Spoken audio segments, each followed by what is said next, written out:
All right. Good morning, afternoon, or evening, wherever you might be in time and space. We're going to be getting going here shortly. Just waiting on them.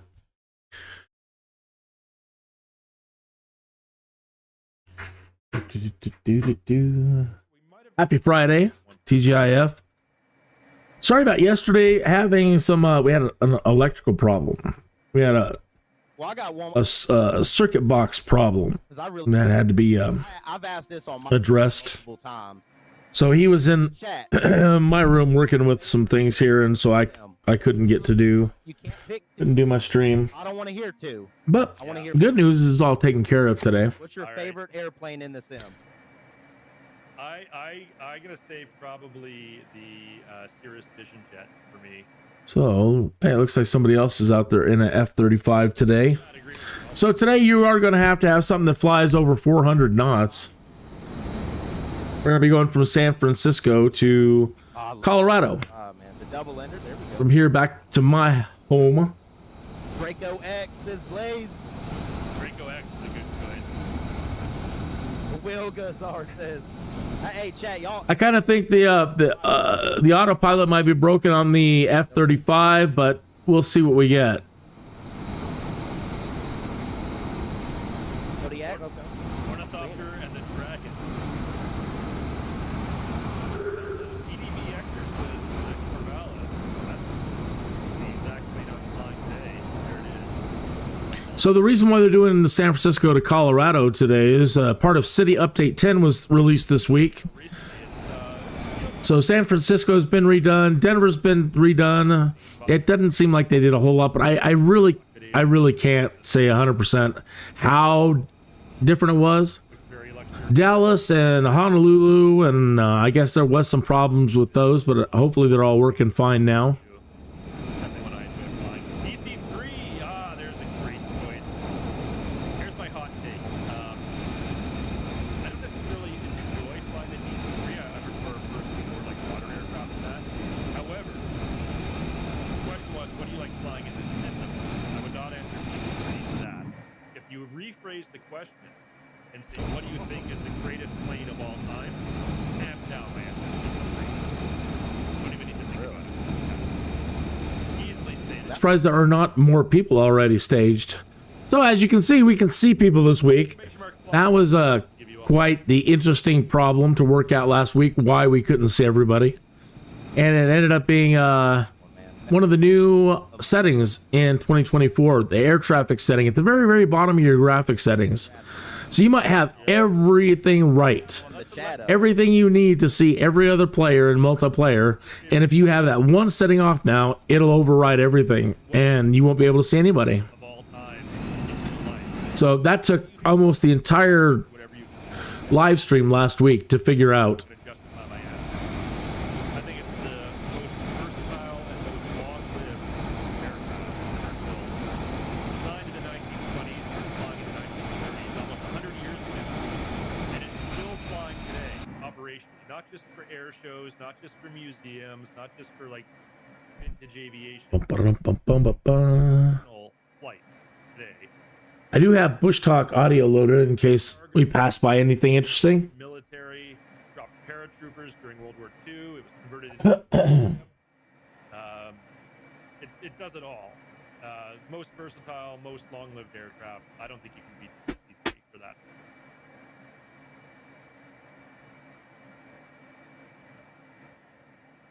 I don't know. I would have to think about that one. Got some good answers in the chat, though. People saying the Concorde 747. Yeah, both of those very good answers. I'm seeing a lot of airliner stuff. 747, 757.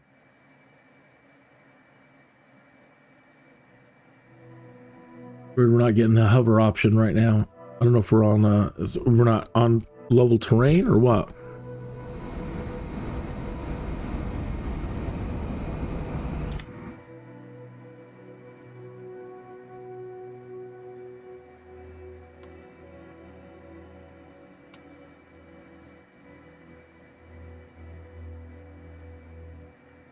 Well, that's weird. So we're not getting a hover option.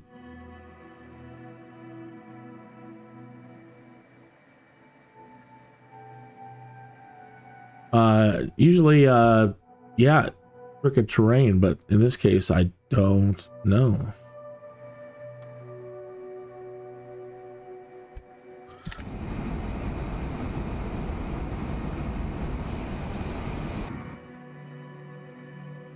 The throttle's all the way down.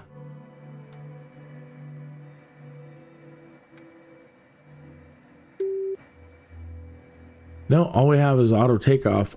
Don't have our hover option.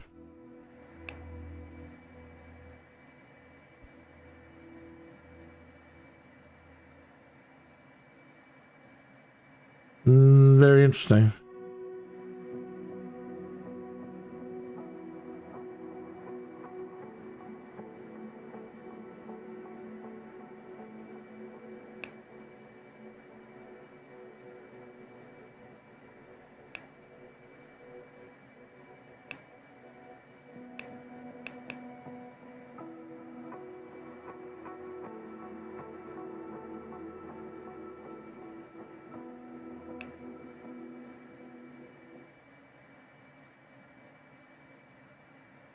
All right, are we starting?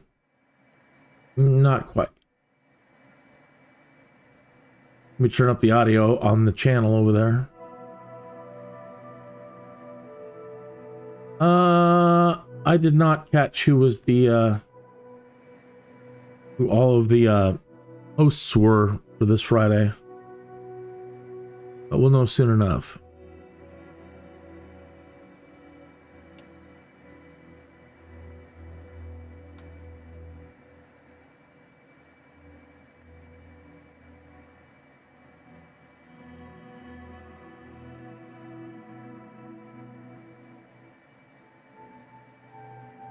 So yeah, this is a great place to kind of observe the Microsoft fly-in from a different point of view, because I don't, it's on Twitch. So if you are not into Twitch and you just rather watch it here, well, I mean, I will be simulcasting the audio, and you will be able to see it kind of. If there's anything major interesting going on, I'll blow it up in the lower screen. It's picture in picture, but I mean, you'll be able to hear everything, hear what all the hosts are saying.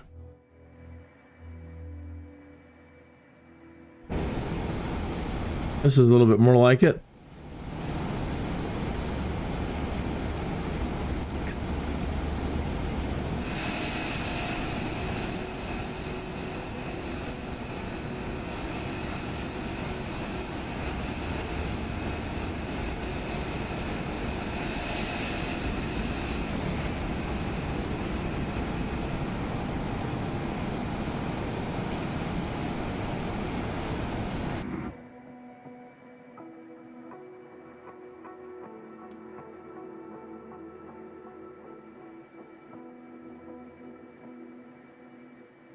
I love the F-35. Absolutely love it. Going from general aviation aircraft and then going to airliners and then trying to make a transition over to military aircraft. I don't know about you, but it's not intuitive, and that's probably by design. They don't want anybody who knows anything about flying just to be able to hop into a military aircraft until the F-35. Now, I can't speak about the F-22 because I've never seen it. Never seen the interior. But the F-35 to me is the first military aircraft that you can hop into, and with a little bit of time, you can figure it out.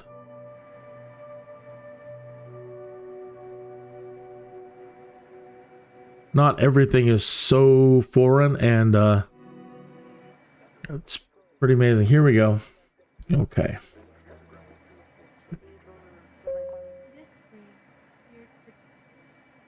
Well, where's the volume for it? Hello. Happy There we go. Happy Fly Day. So pleased to be with you for another edition of Community Fly-In Friday. This week, we're back in the United States to celebrate the release of City Update 10, which launched earlier this week. And it's my great pleasure to be joined by two fantastic guest panelists today. Welcome back to both Peter and Nick Flight X. Oh, hello. All right, great to have both of you with us. Chad, if you can confirm everyone's volumes are good, mine, Peter's, Nick's, and the background music, just let us know. We can adjust as necessary. We're doing a bit of a meme flight today for a lot of you longtime viewers. There's been some jokes in the chat about San Francisco, Colorado. We've seen them, we know. That is true. So that's exactly what we're doing for our flight today to celebrate City Update 10. We're flying from San Francisco to Colorado, specifically Denver, Colorado. It's a bit of a longer flight than we normally do on Fly-In Friday. 840 nautical miles total flying time. So we don't have any touch and goes on our flight plan for today. Just a direct from SFO to DEN. So if you can either download the flight plan, import it in the EFB if you're on Flight Sim 2024, or just manually create it yourself. It's pretty straightforward. Kilo Sierra Foxtrot Oscar to Kilo Delta Echo November. That's all you got to do. We're recommending something that can cruise at 400 knots or better. 425, 430-ish probably would be a good speed. As you can see, 840 nautical miles is our distance. We want to cover that in slightly less than 2 hours. But it should be a nice one today, flying basically across the entire state of California from west to east, and then across some of the southwestern United States, and overflying the Rocky Mountains as we make our way into Denver, the mile-high city. Woohoo! I am flying the L39 Albatross, as you can see on your screen there. I'll also be in Flight Sim 2024 on the regular Sim Update 1 release build. Peter, what do you got today? Got my trusty Citation Longitude. Citation Longitude, and you're on the beta build, correct? Correct. Right, so for those of you who are on the Sim Update 2 beta, you can look for Peter flying the Longitude. And Nick, what about you? What are you flying? I have the 777 today, and I am in 2020 as well. Just lined up on 28 left, ready for takeoff. All right. Looks like there's a narrow body with a Spirit Airlines livery lining up next to you there, yeah? Yeah, everyone's on 2A right today on my end. Oh, yeah, look at all those other aircraft all lining up around you. All right, we got Wombi is in the chat. Hey, Wombi, nice to see you. All right. Folks, as always, Community Fly-In Friday is an open event. All players, all platforms, both sim versions, all skill levels. Everyone can fly with us today. !fly in the chat. That'll give you the instructions you need to join our flight today. Just make sure you have got your multiplayer set to all players, not live or off. Very important. And you also want to be on Southeast Asia server so you can see the other pilots. So without further ado, I'm going to hit the start flight button, and we'll get ready to spawn in. And while I'm doing that, let's watch Peter. Not even at the runway button, ready for takeoff there, Peter. Still at the ramp. Still at the ramp. I'm starting up right now, and I'm battling a bit with the controls because they got reset somehow. So. All right, well, let's go over to Nick then, where he is ready for takeoff. Yeah. I was excited when I saw the route we're doing because I'm an airliner guy, and we've always done GA aircraft, so I was like, yes, airliners, fine. Nice. You know, it depends on some of our world tour flights. When we were doing like transatlantic and stuff, we were picking stuff that was a little bit faster. Yeah. DRX, your ping really makes no difference at all. The only thing that the multiplayer server affects is what other aircraft you see. So I've got it in STOVA mode. I don't have hover for whatever reason. We don't seem like we're at an odd angle or anything like that. But we have the auto takeoff function. Now what that does is in this configuration using STOVA, this thing will try to launch and get you off the ground in as short a distance as possible. So I bet you we don't even make it up to that gray area up there, the 3 stripes ahead of us. This thing will take off so fast. So if I turned it off, it would just be a normal takeoff.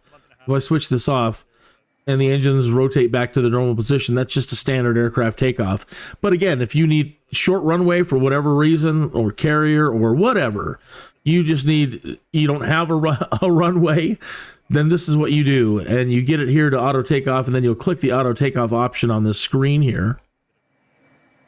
Auto TO. And it will then release the brake, full power release the brake, and it'll go, and you'll see.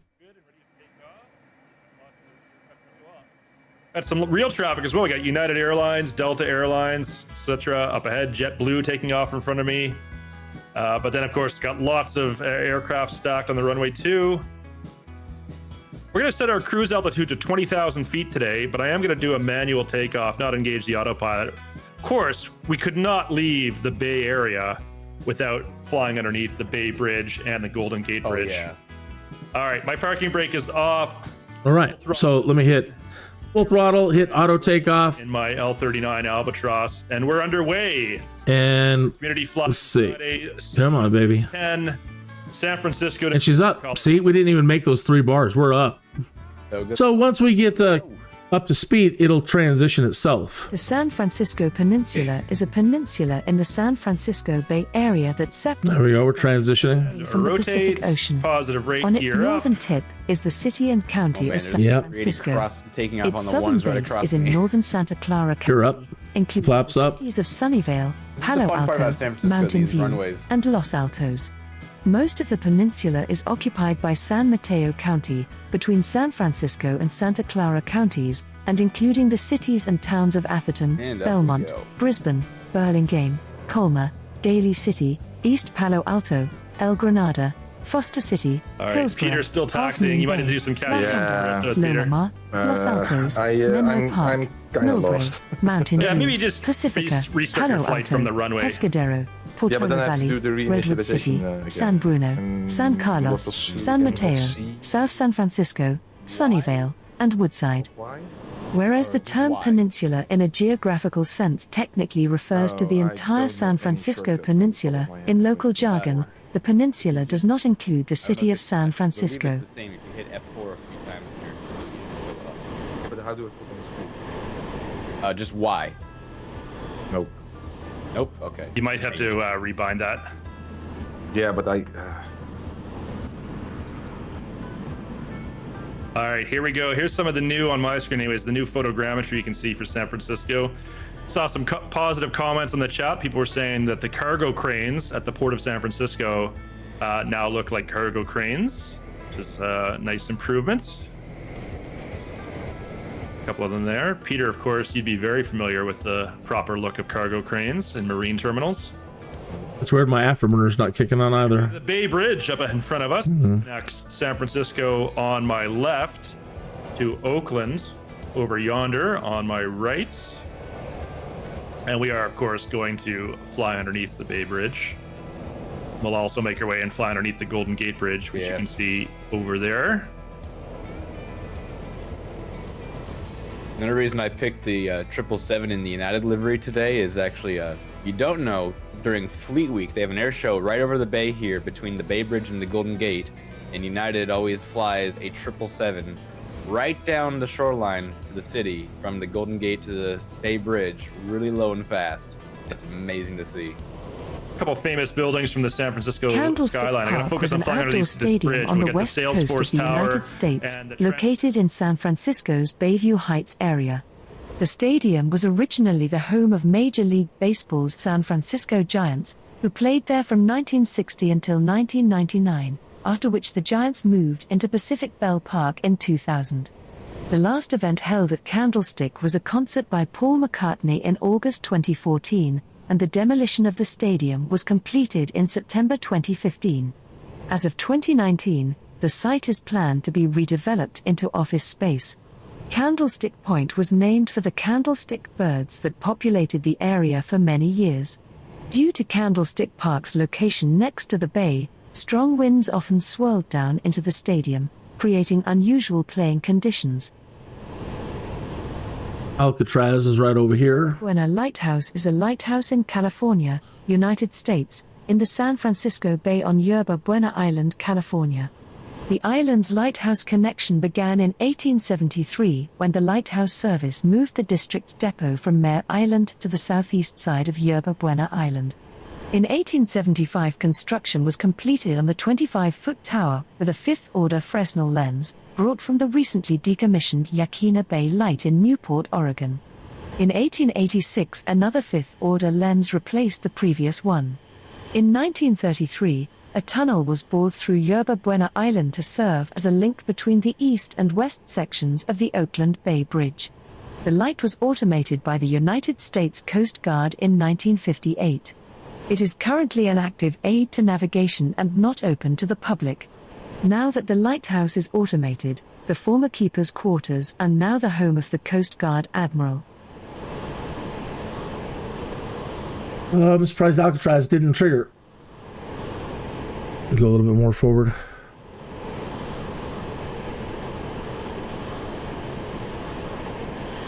No.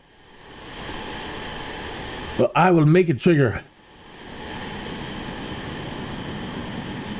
Alcatraz Island is located in San Francisco Bay, 1.25 miles offshore from San Francisco, California, United States. The small island was developed with facilities for a lighthouse, a military fortification, a military prison, and a federal prison. The water currents around the island were high at all times, which presumably decreased the chance of an inmate escaping. Beginning in November 1969, the island was occupied for more than 19 months by a group of Native Americans from San Francisco, who were part of a wave of Native American activism across the U.S., with public protests through the 1970s.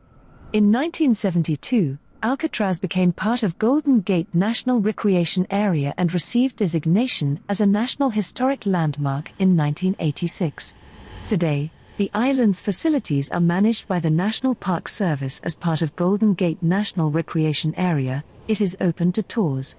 Visitors can reach the island in a little under 15 minutes by ferry ride from Pier 33, located between the San Francisco Ferry Building and Fisherman's Wharf, San Francisco.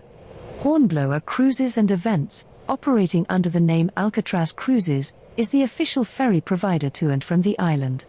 Alcatraz Island is home to the abandoned prison, the site of the oldest operating lighthouse on the west coast of the United States, early military fortifications, and natural features such as rock pools and a seabird colony. According to a 1971 documentary on the history of Alcatraz, the island measures 1,675 feet by 590 feet and is 135 feet at highest point during mean tide. The total area of the island is reported to be 22 acres. The United States disciplinary barracks on Alcatraz were acquired by the United States Department of Justice on October 12, 1933, and the island became a federal prison in August 1934. Alcatraz was designed to hold prisoners who continuously caused trouble at other federal prisons. At 9:40 a.m. on August 11, 1934, the first batch of 137 prisoners arrived at Alcatraz. Most of the prisoners were notorious bank robbers and murderers. The prison initially had a staff of 155. The staff were highly trained in security, but not rehabilitation. During the 29 years it was in use, the jail held some of the most notorious criminals in American history, such as Al Capone, Robert Franklin Stroud, George Machine Gun Kelly, Bumpy Johnson, Raphael Cancel Miranda, Mickey Cohen, Arthur R. Doc Barker, and Alvin Creepy Carpis. It also provided housing for the Bureau of Prisons staff. Oh, somebody hit it. There are several reasons that Alcatraz closed as a penitentiary. Oh, boy. In 1963, the penitentiary cost much more to operate than other prisons. Half a century of salt water saturation had severely eroded the buildings, and 3 people had escaped in 1962. The Presidio of San Francisco is a park and former U.S. Army post on the northern tip of the San Francisco Peninsula in San Francisco, California, and is part of the Golden Gate National Recreation Area. It had been a fortified location since September 17, 1776, when New Spain established the Presidio to gain a foothold in Alta California and the San Francisco Bay. It passed to Mexico in 1820, which in turn passed it to the United States in 1848. As part of a 1989 military reduction program under the base realignment and closure process, Congress voted to end the Presidio's status as an active military installation of the U.S. Army. On October 1, 1994, it was transferred to the National Park Service, ending 219 years of military use and beginning its next phase of mixed commercial and public use. In 1996, the United States Congress created the Presidio Trust to oversee and manage the interior 80% of the park's lands, with the National Park Service managing the coastal 20%. In a first-of-its-kind structure, Congress mandated that the Presidio Trust make the Presidio financially self-sufficient by 2013. The Presidio achieved the goal in 2005, 8 years ahead of the scheduled deadline. The park has many wooded areas, hills, and scenic vistas overlooking the Golden Gate Bridge, San Francisco Bay, and the Pacific Ocean. It was recognized as a California Historical Landmark in 1933 and as a National Historic Landmark in 1962. The Ford Richmond plant, formerly the Ford Motor Company Assembly Plant, in Richmond, California, was the largest assembly plant to be built on the West Coast, and its conversion to wartime production during World War II aided the United States war effort. Patty Hearst kidnapping? During the Great Depression, the assembly plant measures nearly 500,000 square Crazy. feet. The factory was a major stimulant to the local and regional economy and was an important development in Richmond's inner harbor and port plan. Ford became Richmond's third largest employer, behind Standard Oil and the Santa Fe Railroad. It is also an outstanding example of 20th-century industrial architecture designed by architect Albert Kahn, known for his daylight factory design, which employed extensive window openings that became his trademark. The main building is composed of a two-story section, a single-story section, a craneway, a boiler house and a shed canopy structure over the railroad track. To ensure that America right. total war, That's kind of enough. Industrial might of the United States, President. Let's turn back on the volume for the Cupertino, etc. There's, I think, 7 in all that sort of form a horseshoe shape around here. Mm-hmm. If you're flying with us today, there's more than likely a chance your graphics card was developed where we're flying right now. Yeah, is it Sunnyvale, where NVIDIA is headquartered?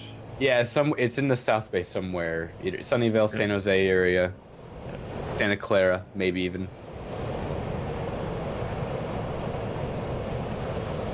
But yes, what you're looking at sort of in the background where you see all those buildings, that's all of this is Silicon Valley.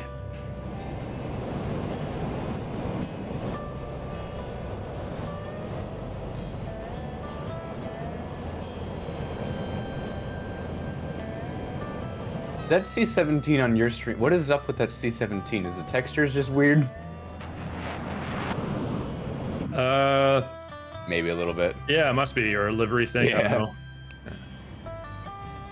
NVIDIA's in Santa Clara, perfect. What is the cruising altitude? 20,000. Go whatever you like. I might even climb higher if I want to. Yeah, I'm currently set for 30,000, so I was wondering. Okay. 30,000 means we can actually go faster too. Quickly. And it's easier on the environment. Yeah.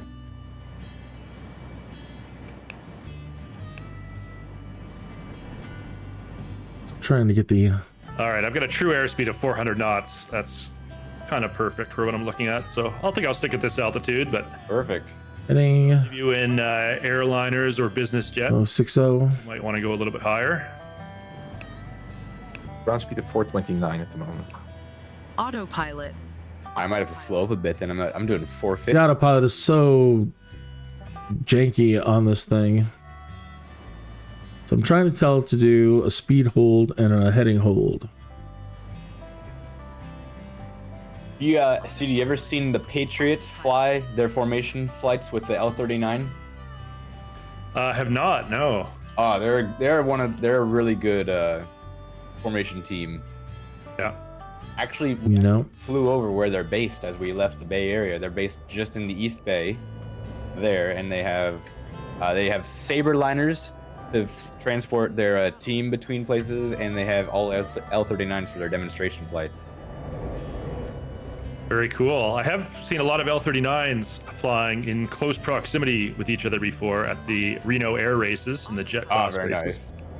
But not as a demonstration formation flying team. They were all competitively flying against each other as part of the race. Mm-hmm.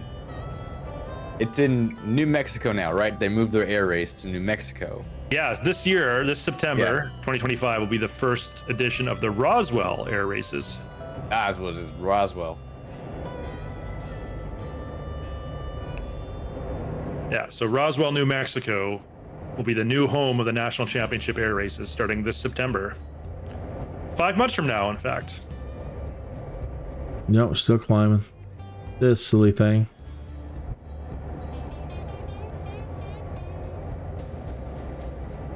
So Nick, it recently came out in the flight sim community for people who follow various different sources on Twitter and other social networks. You've now taken a new role and got more involved. Why don't you tell our viewers a little bit about that? What's changed with you going on professionally? I have, yes.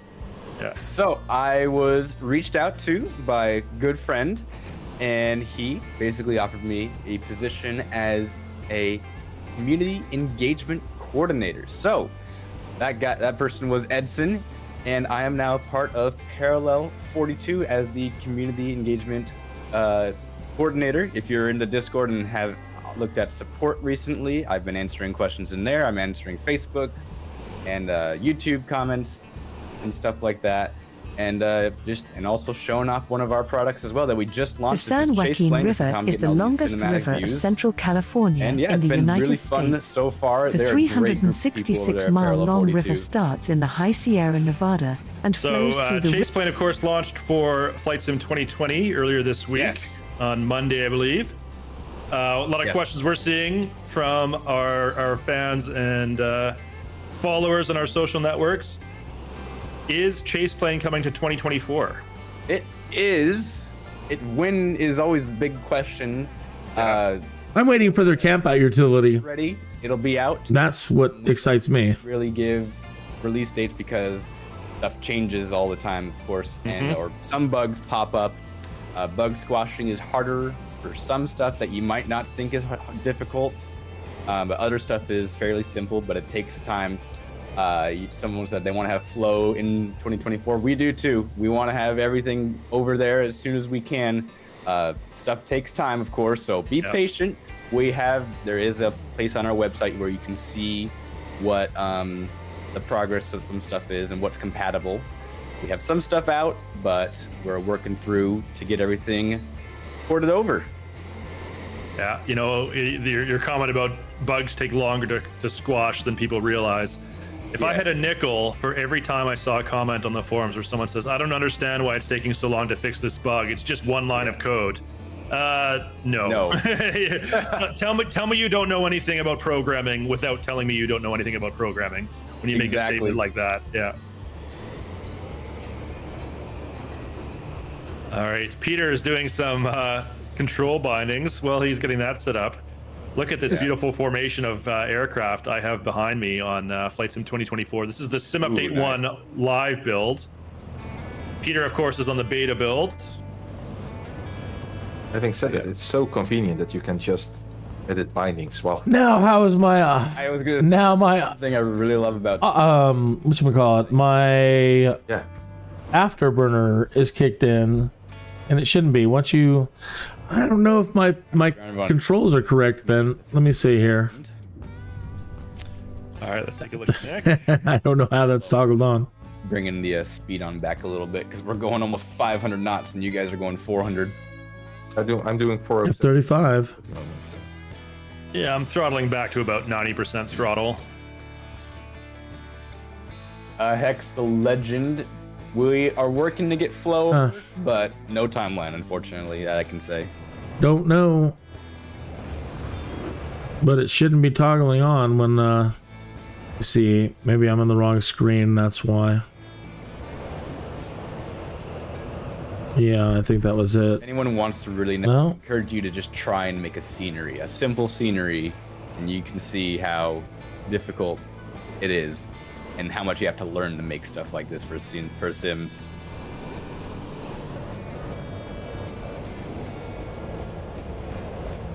Yeah, starting with 3D modeling, LODs, optimizing. Oh yeah.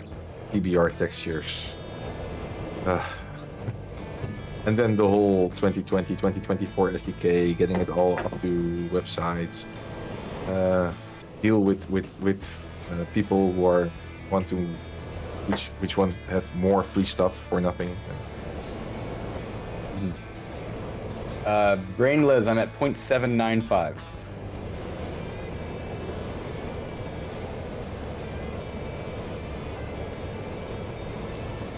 I'm doing 0.627. And Peter, No, it doesn't feel right. external view from you and see how many Doesn't other feel right at all. players we have flying with you on our group flight today. We can.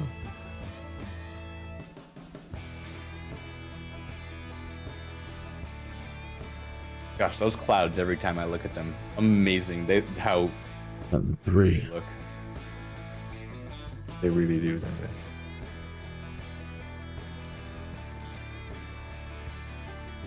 Oh, was your gear coming out? I think that's an LED thingy. Oh, Yeah, okay, yeah. LED, yeah.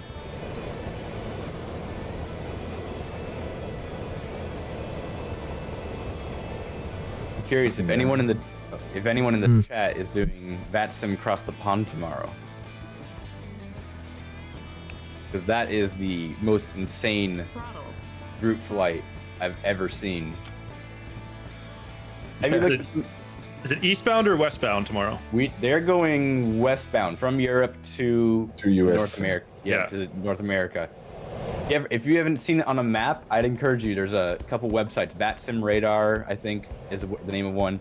But about 7 a.m. Pacific time through about 12 noon Pacific time, take a look on one of those websites. You'll see a mass of airplanes. It's incredible how many planes they have. They do have slots, don't they? So it's Yeah, limited. they have slots, but nothing is stopping you from flying outside of those slots, but they discourage it. It's frowned upon. All right. Peter, Nick, Yes. I want both of you to pick a number between 1 and 1,000. 549. It's 777. 777 for Nick, 549 for Peter. All right. We're on random.org. We're generating a random number between 1 and 1,000. 998. Oh. Well, Nick, you're the winner, Nick. Yeah. Your prize is you get to read everyone's location today. Ooh, okay. All right. Do you have chat open? I do have chat open. All right, chat. Where are you from? Someone got a head start. They knew it was coming. Yeah. Michigan, Mars, Canada, Ontario, Hawaii, UK, Austin, Colorado Springs, Germany, San Antonio, Finland, Norway, Nottingham, Alberta, Netherlands, West Virginia, Boston, Hungary, Boise, Essex, Netherlands, Bristol, Spain, Czech Republic, Oklahoma, New Zealand, Christchurch, England, Colorado Springs, South Carolina. Peter, that's yeah, you're from there. Liverpool, France, South Carolina, Calgary, Italy, Czech Republic, Newcastle, Netherlands, London, Japan, Norway, Brazil, Lithuania, Excuse me. Florida, Fort Lauderdale, London, Wisconsin, And grab my coffee here. Cheers. Here's to your health, well-being, and prosperity. Liverpool. No one did San Francisco, Colorado. Wow. San Francisco, Colorado. I am disappointed. I am disappointed. And Hamburg. Salt Lake City. Palo Alto. Oh, very close. Providence.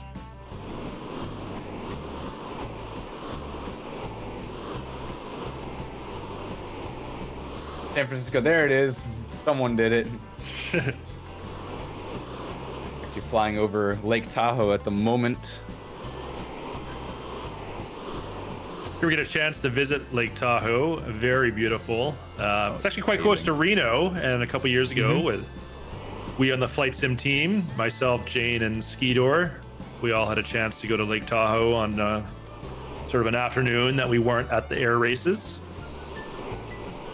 Very, very picturesque place to go for sort of just a nice little hike around the lake.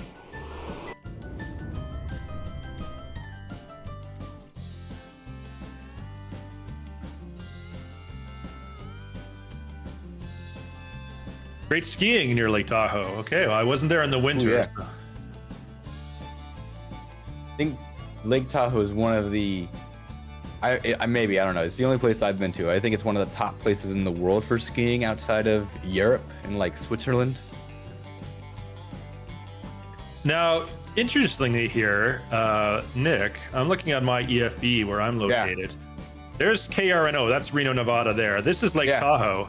I'm actually nowhere near Lake Tahoe. I'm like over 250 miles to the south.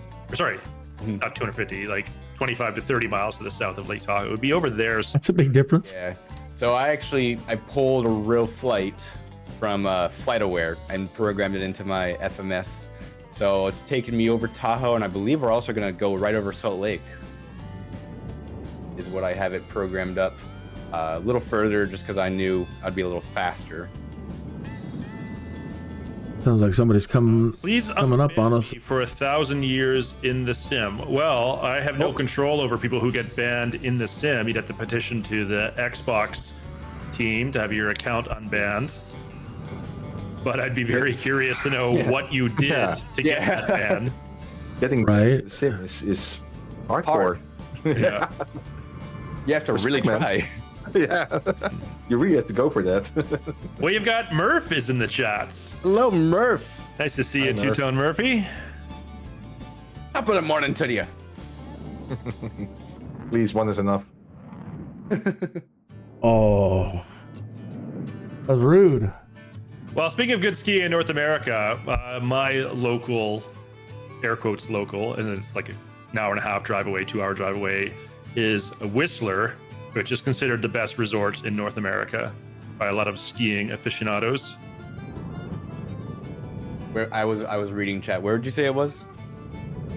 Whistler is just north of Vancouver. Oh, very nice. Yeah. Whistler Blackcomb. I'm actually going to Whistler this weekend with some friends. We're not skiing, but we're just having a long weekend cabin kind of hangout in Whistler. Fantastic. I'm sure that'll be lots of fun. So Flight Sim 2024 and 2020 can cross fly. They cannot. We're on different versions of the sim. You'll only see other players who are on the same version as you. 2020 can see 2020 players, 2024 can see 2024 players. That's why you'll notice on the broadcast today, we say which version each of our panelists are using. So like Nick, for example, is on 2020. If we go back to my screen, I'm on 2024. We're on the Southeast Asia server. You can have !fly in the chat. That'll give you all the information you need to join our flight today.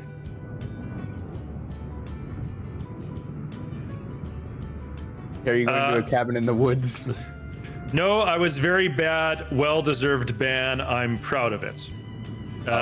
Yeah, no, I don't think we'll be unbanning you, Dad. Honestly, I don't have the power to do that anyways. But the Xbox team, the community safety team who does control banning people from their Xbox accounts, if you say it's a well-deserved ban, I'm pretty sure they would not unban you.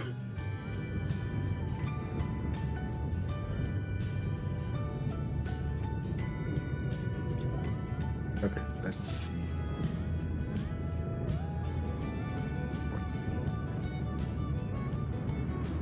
Oh, is that what it is? Okay, someone was flying with me and their code, I didn't recognize the code, the D77TC. That's the Pelican.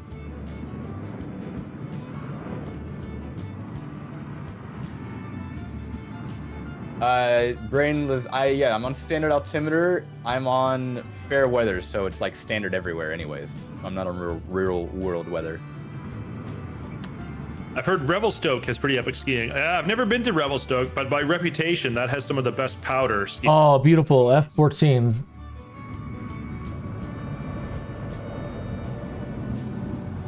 Which is all nothing compared to Japan. But Yeah, Really? We did a fly-in Hokkaido a couple months ago to celebrate the great skiing they have there. It's a beautiful country, Japan. I was only there for 2 days and I wish I had more. What's my ground speed? Well, my true airspeed right now is 431 knots. My indicated airspeed is 311 knots. I don't know if I have a ground speed indicator in my cockpit. I don't have like a full-on glass cockpit like I normally do with like a G1000 that tells me that. completely missed your GPS should flight. say something. Are you Anyone flying? see where my Oh, ground speed yeah. is? The 430 should have ground speed somewhere.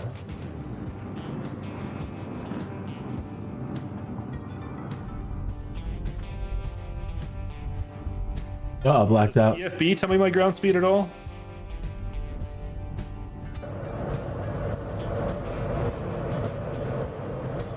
get spoiled by modern glass cockpits, let me tell you. Oh yeah, you do.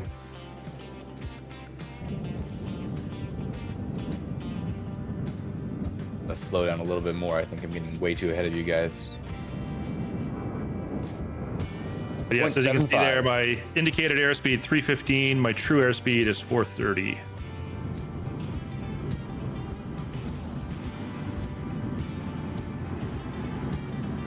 Oh, new spawn is saying menu data fields. Is that on the EFB?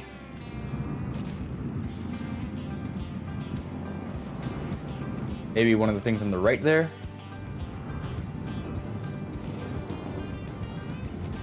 Map settings? Garmin. Yeah. The Garmin can display ground speed. Yeah. On the Garmin. Oh, unit, on the Garmin unit. Okay. Oh, okay. I think if you get to another navigation display. Data fields on. Okay. Then what do I do? Hit enter on it, maybe? Yeah, enter. Travertine Hot Springs are located 2 miles southeast of All right, Bridgeport, there it is. Yeah, ground California, speed, on several 434 knots. sizable Okay. travertine There you go. terraces overlooking So pretty views much of the matches my high true Sierra airspeed. Mountains. Volunteers have built a series I'm of currently on the primitive rock 402 pools and knots wooden ground speed. concrete enclosures to contain the water and to control temperature would by go back diverting the to flow about through stepped channels. 460. The springs are located Toggle down on a bit because California of State 31 Park knots of land. wind, Geology. According to David Risley, All right, a I'm geologist guessing with that the we're U.S. flying Forest over Service, Nevada the hot springs now. gets its name from the I don't buildup know of if calcium our carbonate, a flight plan form of today takes us limestone over that forms the mineral Area terraces. 51 restricted In the airspace in Nevada. mid-1890s, 60 tons of travertine was I mined didn't from look the for site to build anything the like that when I interior was planning the facings flight. I of just San did direct Francisco City San Francisco Hall to and Denver. other buildings. But yes, in real life, you absolutely cannot go anywhere near the airspace around Area 51. You will 100% get intercepted if you try to do that. It's to the south of you. Yeah. Your straight line. So I imagine about, let's see, maybe 50, 60 miles south. That's my guess.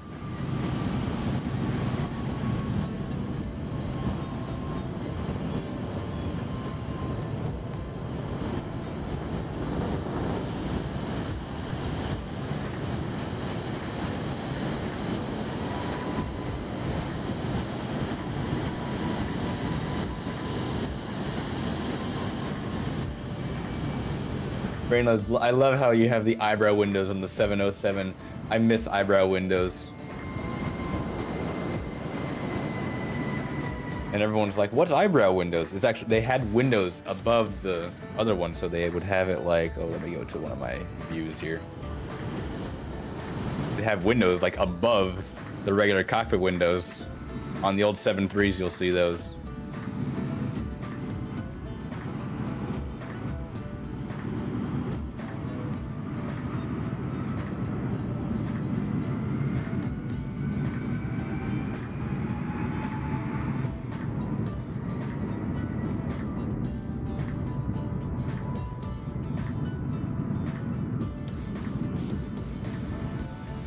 I love seeing.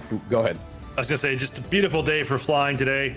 Really enjoying looking at all the other aircraft around me. Got a Super Hornet there, a bunch of airliners. It's a bit of a change up from our usual fly-in Friday where we go low and slow. Today we're flying high and fast. Get a different vantage point, but still beautiful scenery nonetheless. Here I'm at 20,000 feet. I know, Nick, you were at what, 30,000? At 30,000, yeah. Yeah. I wonder how fast someone could do this flight in a dark star. Well, X. yeah, if Hex is in the chat, I think I saw him earlier, he could tell you. I mean, I did the Dark Star mission from the Top Gun expansion pack when it came out, Yeah. flying from Edwards Air Force Base to Kennedy Space Center. That was a lot of fun. 45 minutes. It's insane, yeah. It is insane for sure. Crossing across the whole United States in 45 minutes. Getting it just right though, it's very tricky. It was fun to. It was tough to get it. It's a very interesting physics. 10, but Yeah. once you did The it, physics of getting it to Mach 10. it would go. Yeah.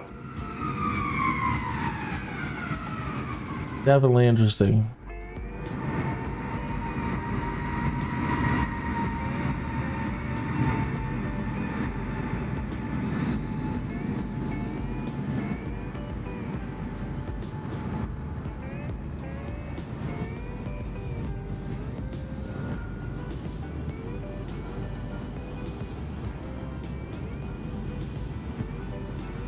Oh, there's some circular irrigation below us.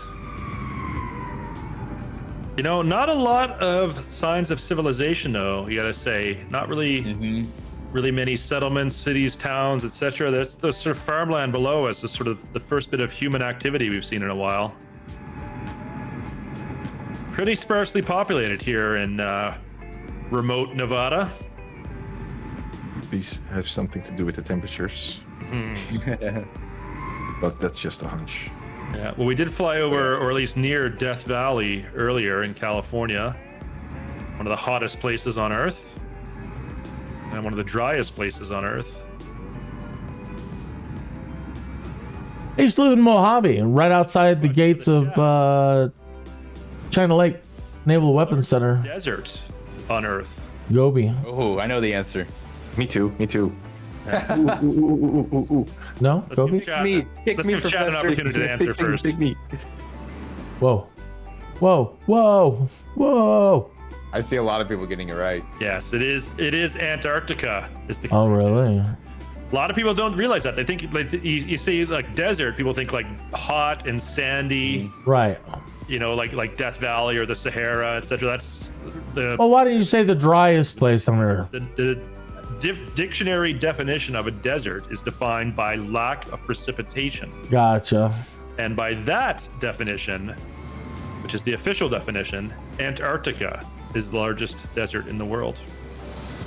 That's a fun bit of kind of a trick question you can fool your friends with. A lot of people get that one wrong. Hex is approaching the group at Mach 6.4. Oh boy. I'm about to see a plane go zipping above me.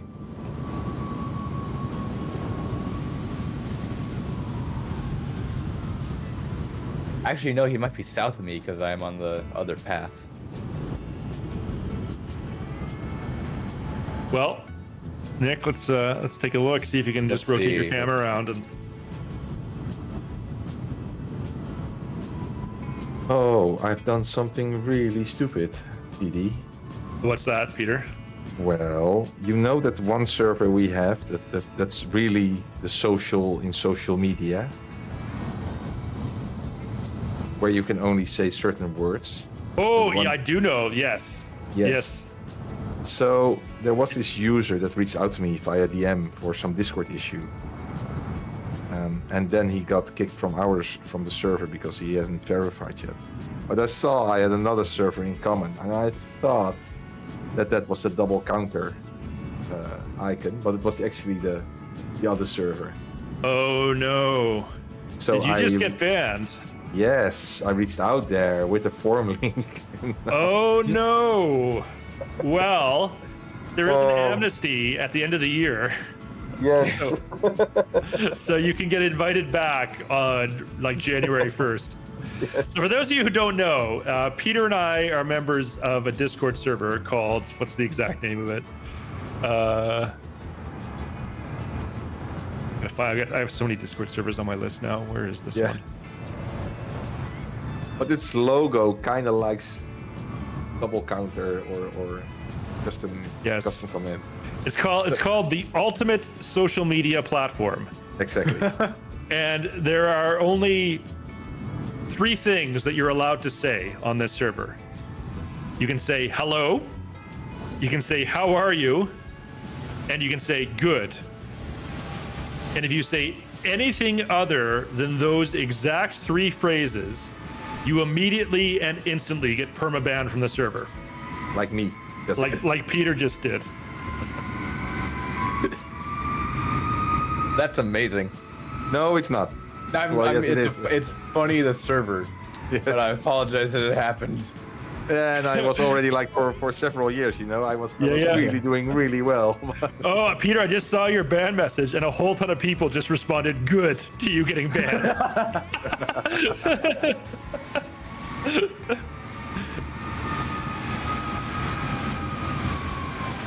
I'm gonna do the same. Past, where is he? Oh, I see him.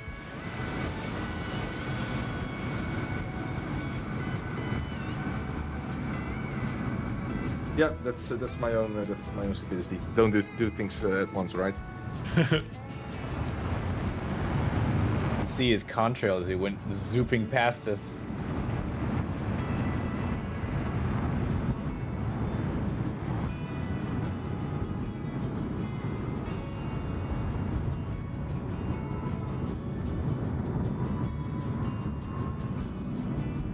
Goblin Zeus says apparently Area 51, the IKEA code Kilo X-Ray Tango Alpha is called Homie. Yeah, they have I- their own little thing. Now, of course, a lot of conspiracy theories around Area 51.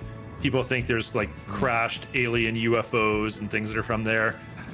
I don't believe any of that. I do think that it is a top secret research facility for the U.S. military to test highly experimental aircraft. I'm sure that's where the F-47 has been flying. I would say even stuff that has not been publicly revealed. Yeah. Yeah.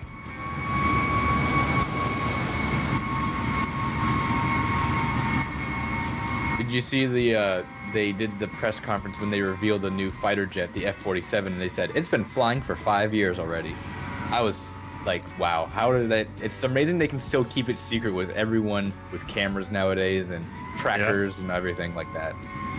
It's actually the first time I hear about the F-47 right now.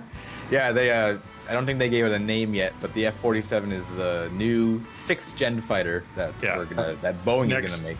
Next gen future replacement of the F-22. Yeah, which seems so amazing how the F-22 is already. Yeah. Well, I mean, it's you think about it though, the F-22 It is old. It's almost 30 years old at this point. Yeah. That's crazy. You know, it was in the early 90s when there was the competition between the YF-22 and the YF-23.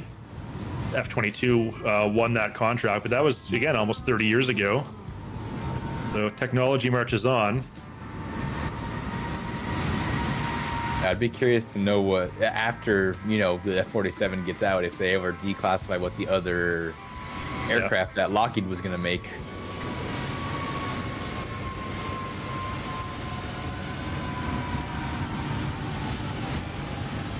When you think about it, look at, like, okay, we had about 30 years between, say, the Sopwith Camel from World War I and, like, the Spitfire or the Mustang, you know, or the Messerschmitt 262, the first, you know, operational jet fighter in World War II.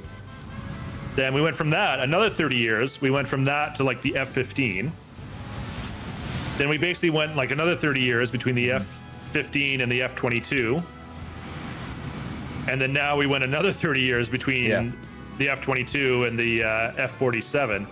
You think, though, think how much change there was in that first 30 years, even the first 60 years. You know, from 60 years, we went from, you know, the Sopwith Camel to the F-15 in 60 years. Mm-hmm. Then in the next 60 years, we went from the F-15 to the F-47. I don't think there was as big a gap between those last two as there was from the first two. Oh yeah, definitely. Depends on what platform you're looking, right? I mean, from a flight perspective and a flight envelope perspective, not so much, but I think from a technology and detection and anti-detection point of view, you actually made great leaps. But the F-22 flew at its first flight in 1997, 27 years ago. That's insane to think.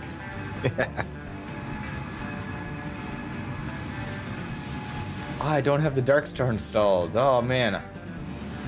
I see Hex joined up next to me. He's a Bonanza. Oh, very quick Bonanza. Sorry, Hex. Look at this really beautiful valley I'm flying over now. You know, got mountains on either side and some very nice. Scenic valley below us. You can see some settlements down there, small towns, some irrigation. I'm trying to figure out where on the map you are to see if I've fallen ahead or behind. Okay, let me pull up my EFB.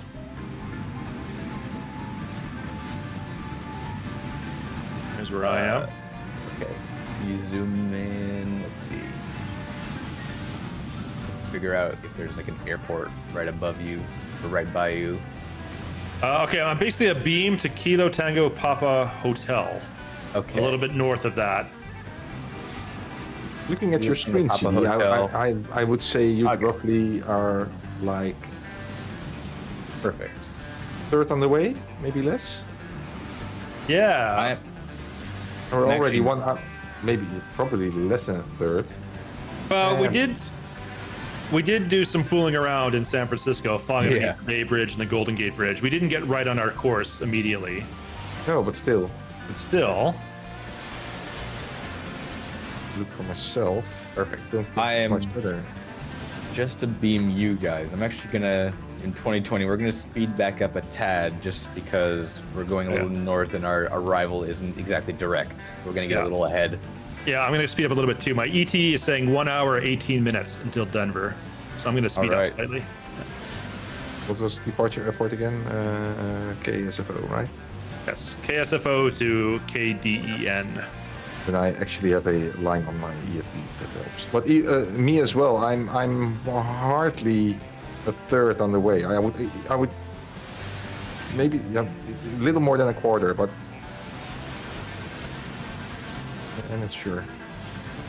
Anyway, we still have 1 hour, and I don't think we're gonna make it. That was my whole point. Okay, well, I'm throttling up. I'm going full throttle now. Yeah. I guess I could climb a little bit to get even thinner air, but I'm going to stick with this for now. I'll fly it like I stole it. Yeah. Fly like I stole it. So I'm back up to about 500 knot ground speed. That's the worst thing to do. Let's see.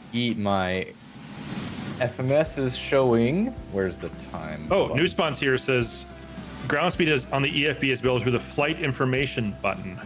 Lower right-hand side, third from the bottom. Oh, Oh, yeah, there we go. Ground speed. Oh, perfect. The ETE is not calculating at the moment, though. I now have a estimated arrival time of a quarter past the end of the stream. So let's see how fast I can push this thing. Yes, I've throttled up. If I need to climb to get a faster ground Yeah. speed, I can do that. I'm estimating Denver around 10 minutes after. Yeah, me as well. 10 minutes after, and I'm still speeding up a bit. Yeah, 14 Yeah. minutes after for me. It is Where about a did we 2-hour flight, but of course we didn't start exactly on the hour. We had the pre-flight briefing, and then we messed around in San Francisco for a bit.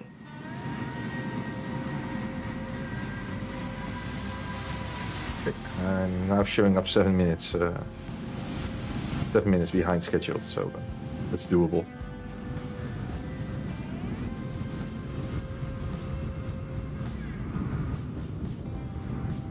Let's climb a bit higher.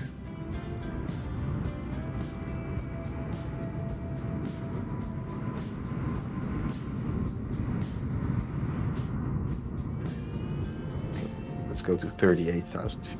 See if that brings some relief.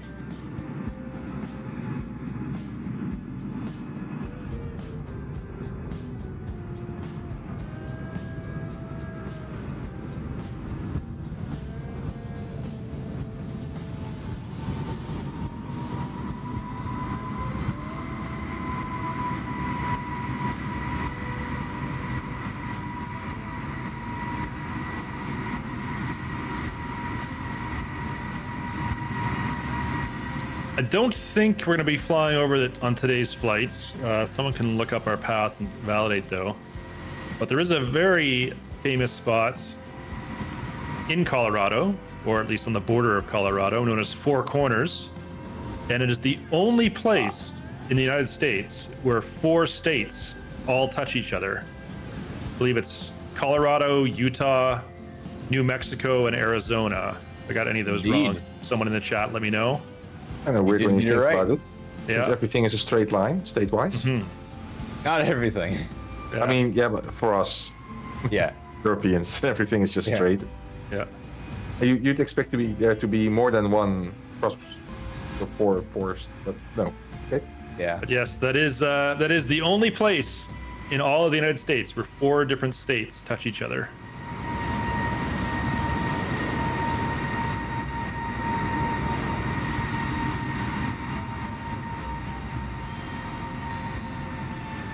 I think you guys will be north of it, the straight line. You're basically going to be right in the middle of the border between Utah and Colorado.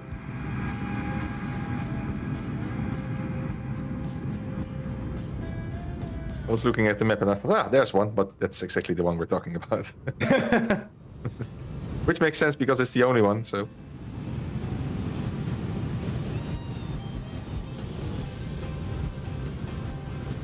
Mini Roaster says go to weather instead of 60 knot tailwinds. That's one way to do it. You want to get there fast. I have a 46 knot tailwind already, so tailwind-ish, so to say. Another pelican. Oh, that's a dark. Never mind. I almost thought it was a pelican again.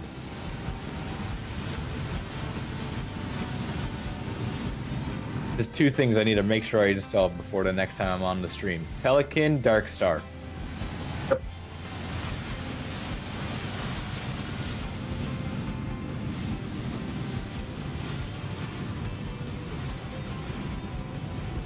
Once again, Okay. great view of all these wonderful people flying along with me today. 20,000 Okay. feet.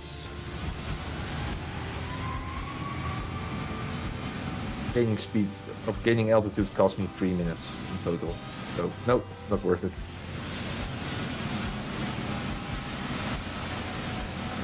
All right, I've increased my throttle to full throttle. What is my ETE now? About 15 minutes past the hour. That's not too bad. All right.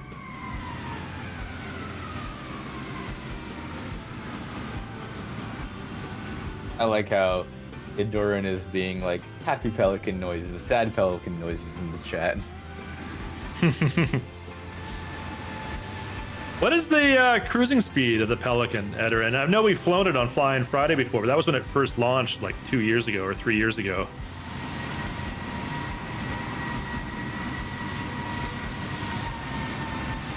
I don't know if it can actually keep up and do 400 plus knots. Well, he's flying with me, so it's definitely doing something. We should do a Pelican group flight. Well, we have done a Pelican group flight, but it was a while ago. It's been a while. I think when And it just came out. It's not currently in 2024, though, is it? No. Yeah. No. Ornithopter is too slow for today. Yeah. Oh, that one is so much fun. Ornithopter is so fun. I agree. I love it. Love the ornithopter. In 2024. It's about the Ornithopter is what I would consider like your sandbox plane. Your ultimate flying machine. Yeah, your ultimate flying machine. Yeah. Yeah. You can do everything. You can hover, you can speed, you can dive, you can. Yeah. Pull the wings back. It's just really fun to fly. That's what I meant with dive.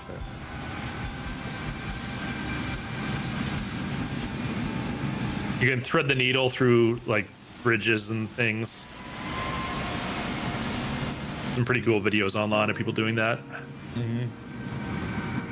The challenges they had where you had to get from one place to another really quickly were really tough.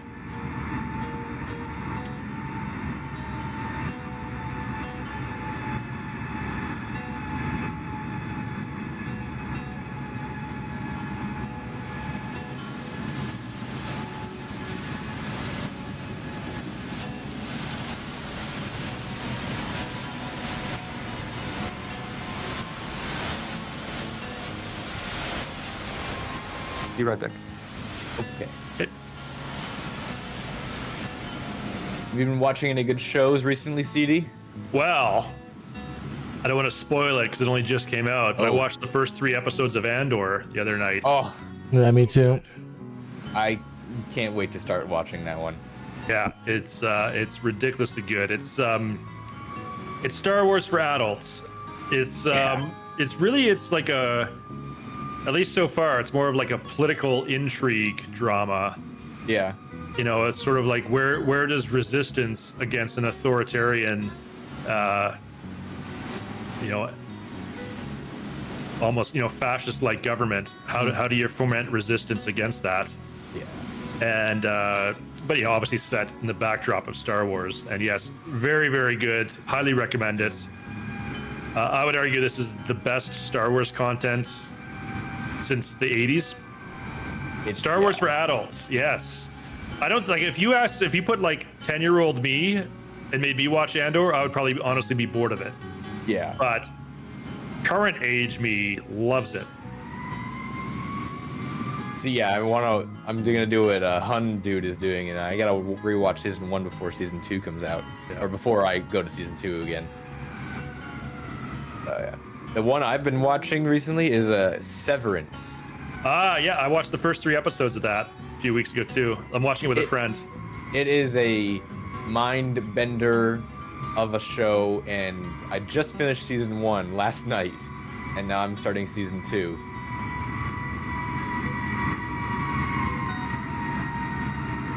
All right, Ed asks, how adult is it? Okay, so well, they've got a kind of like an attempted rape scene, so rated. I really wouldn't. Like it is, I would say not something that like a 10-year-old would be particularly interested in. I think they would probably find most of it boring, because it is all about like backroom political maneuvering. In terms of the content, this was interesting. Very, very minor spoiler here, so close your ears. Very minor. Hold on, I'm muting. Yeah.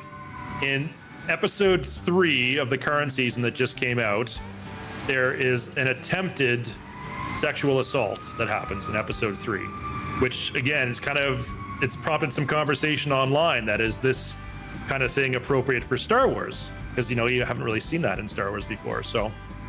But that is in Andor, so that gives you an idea of the type of themes that you might see.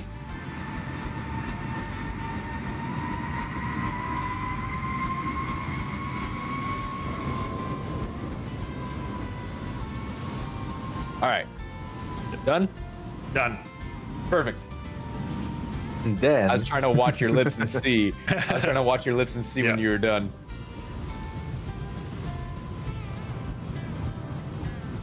You guys doing really good forming up in a 747 on a 777. Really? Oh yeah, look at that.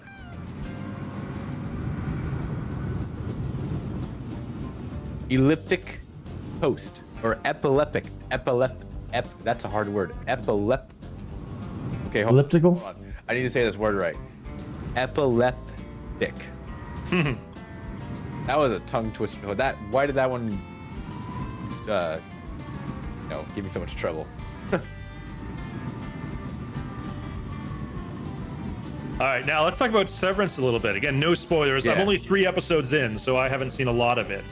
But for those of you who haven't seen Severance yet, I'll give you a really quick synopsis of the premise. So imagine that you worked for a company that the work you do, you talk about like Area 51. This is the type of thing where the employees who work at Area 51, this could actually be useful to them. Though we explore the implications of it.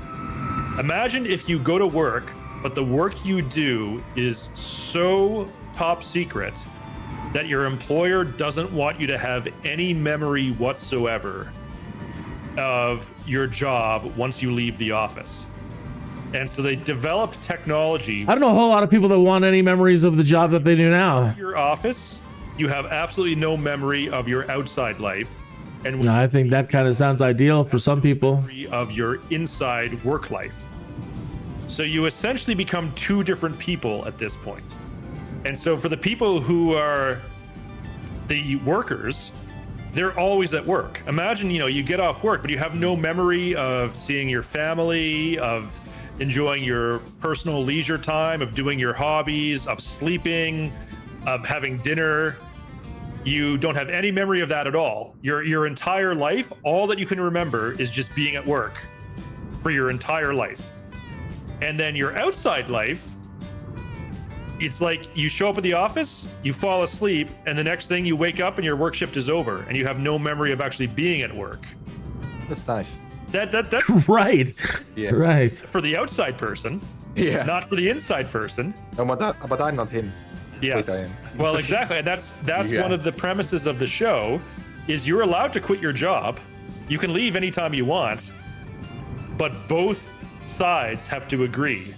Yeah. And so imagine if you're the outside worker, you're getting paid really good money to do this top secret work, but you basically never actually have to be at work. You have no memory of actually working. So why would you, as the outside person who's getting all the benefit for none of the effort, why would you want to leave that job? So again, I'm only 3 episodes in. I don't really know where it goes from here, but that's sort of the basic initial premise of the show. And I'm sure it's going to explore some of the implications of this in greater detail. Pay attention to the small details. Yeah.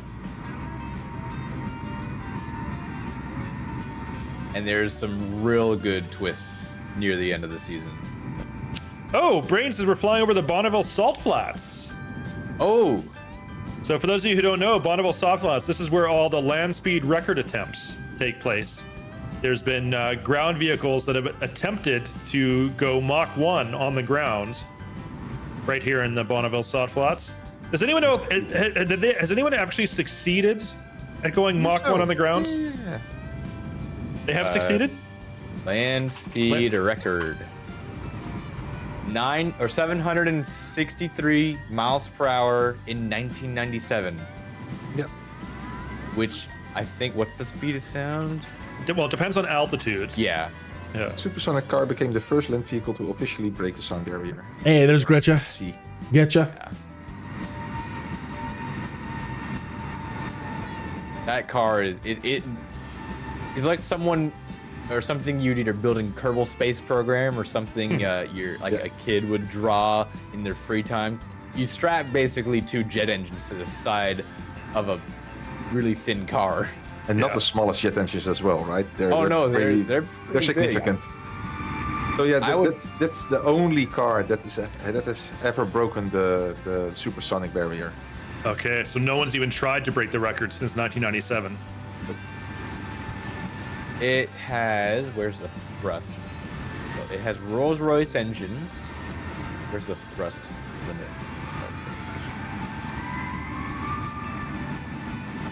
12,140 pounds of thrust, and with reheat, so it has afterburners, 20,500 pounds of thrust each.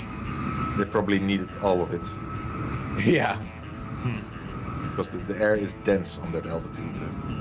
It used Wheeler Peak is the tallest mountain in the Snake Range and in White Pine County, in Nevada, United States. The summit elevation of there it is on the wiki, it says 13,065 F4 feet Phantom. makes it the second highest peak in Nevada, just behind Boundary Peak. With a topographic prominence of 7,563 I think feet, you know Ava, Wheeler Peak but is the I've most known him for topographically years. prominent peak in White Pine County and the second most prominent peak in Nevada, just behind Mount Charleston. The mountain is located in Great Basin National Park and was named for George Wheeler, leader of the Wheeler Survey of the late 19th century. Yes, Great Basin A320 National Park information is with an me. American national park located in White Pine County in east-central Nevada, You know what I was really near the surprised? I Utah have a border, video established filmed in on this I need to edit. 1986. I The took park is one most of the commonly default- entered by way of Nevada I State took the Route A330 488, on the which is Vatson connected during to Friday Night US Ops when Route it's 6 and 50 by crazy Nevada busy. State Route And it handled it 487 really well, via the and I small really town of got Baker, one of the those closest moments where, like, settlement. wow, default The park planes derives its are good name enough from the I can Great take Basin, onto the dry and Vatson, mountainous a very region between the Sierra network Nevada known and the for Wasatch its Mountains. realism and Topographically, this authenticity, area is and I known can as the fly Basin and no Range problem. Province. I'm The like, park yeah, is that's located impressive about that we're at a level of flight 290 where the miles default north of Las aircraft can Vegas do and that. protects 77,180 acres. The park is notable for its groves of ancient bristlecone pines, the oldest known living non-clonal organisms. I would Lehman say, Caves, I think this is Wheeler not Peak a, Glacier, below hot take at all. 13,063 We see a foot lot of Wheeler commentary Peak, from the and some of the community darkest night that skies in the contiguous default United avionics States. in Flight Sim 2024 are literally the best in the business, and there is no payware avionics package for either Microsoft Flight Simulator or any other competing flight simulator that is better than the default avionics in 2024, largely through all the great work that our friends at Working Title have done on that.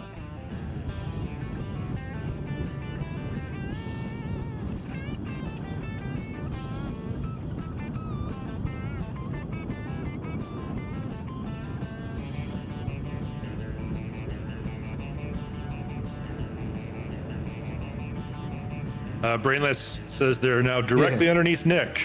Where is... Oh yeah, there he is. Yeah.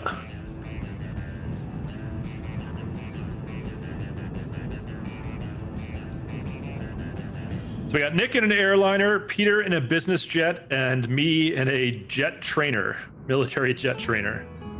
It's a nice mix. It is a nice Yeah. mix. Not even planned. We never Is play it- this stuff. The only certainty on Flying Friday is that if we have Allison Johnson on as a guest co-host, she will fly a brand new aircraft that she's never Yeah. flown before. Yeah, you have that certainty. But other than that, we don't plan anything.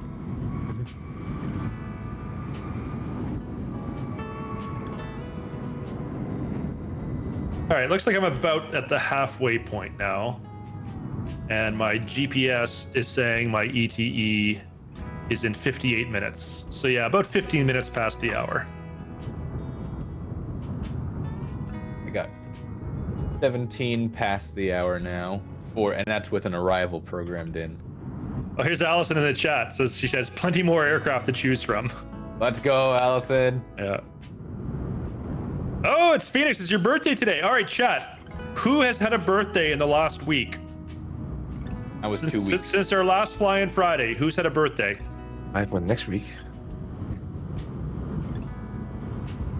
Mine was like 2 weeks ago, but that's close enough.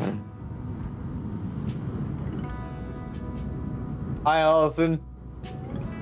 All right. Hundude's birthday was yesterday. All right. Well, let's wish a happy birthday to all of our weekly birthday celebrators. So Phoenix and Hundude so far.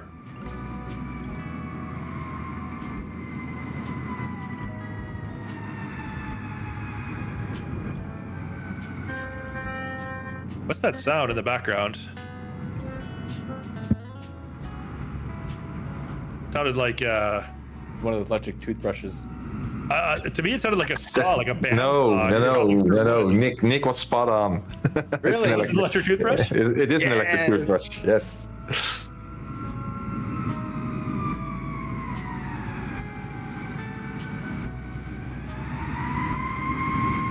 I thought it was like gonna be a humming happy birthday for a second there when it started to sound. My ground speed is currently 439 knots.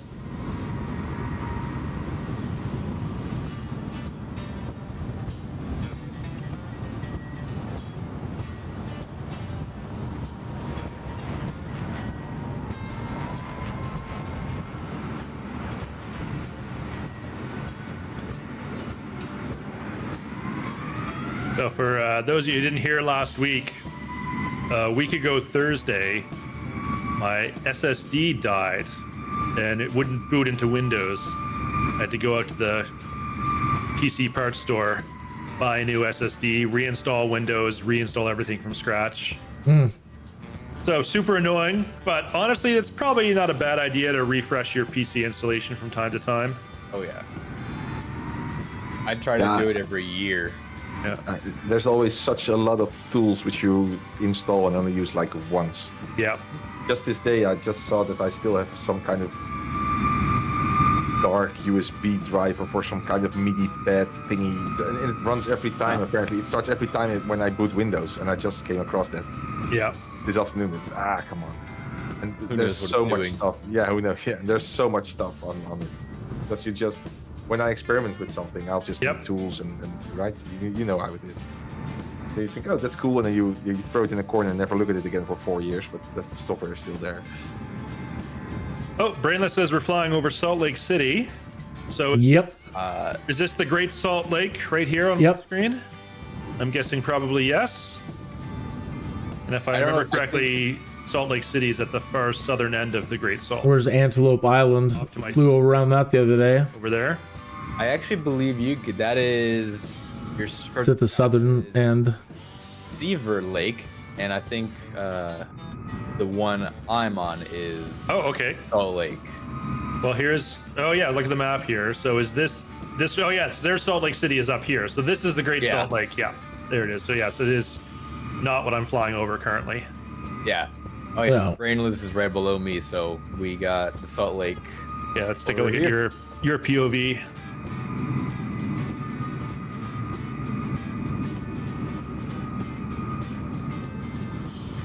we should have the city directly ahead. Oh yeah, there's the city over here. 7-4 is creeping close. And there goes my elevator.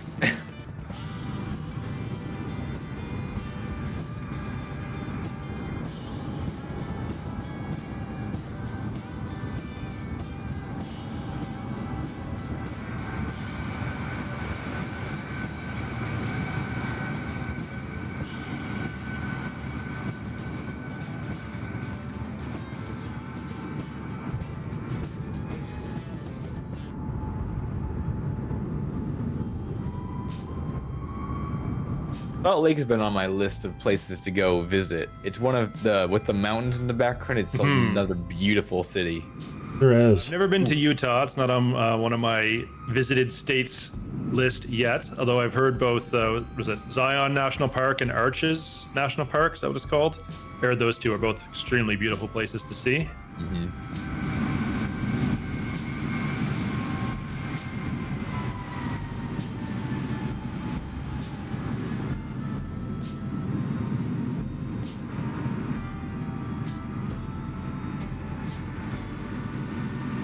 Good to see a still good sizable number of people flying in 2020. Yeah, we got decent representation in both sims. I think definitely we have more in 2024 to look at it. But yeah, both sims, of course, are still supported. So whichever you choose to fly for whatever reason, you're welcome to join us on Fly-In Friday. SU2 beta users should be able to see the stable 2024 sim. No, currently the multiplayer experiences are separated between the beta and the stable. Yeah. Peter is on the beta build though, so if you are on beta, you should at least be able to see Peter. Although I know one of the beta, well, I'm not sure if it's the current beta build or a previous one, there was an issue with multiplayer where you could not see other users. I mean, I can't honestly see other users now. So. Oh, you can? Okay. It must have been a previous build then.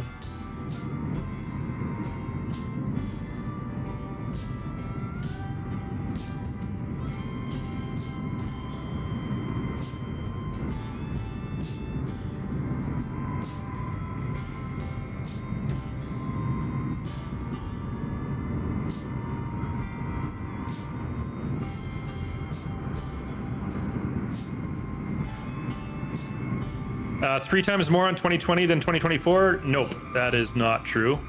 Yeah, Steam stats are not accurate. They only show you the subset of Steam users, which doesn't include Xbox players, doesn't include Game Pass players, also doesn't include PC users who bought it from the Microsoft Store.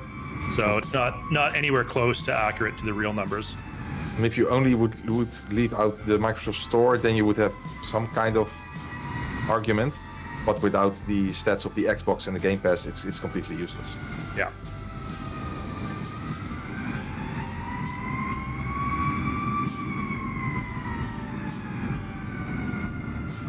I think I remember when Seb was talking at the launch of 2024 and how they had over 200,000 users try and log on. I think I remember looking at Steam stats and it showed only, I think, 25,000 people. So if only about 10% of people are on Steam. On Steam, yeah. Yeah.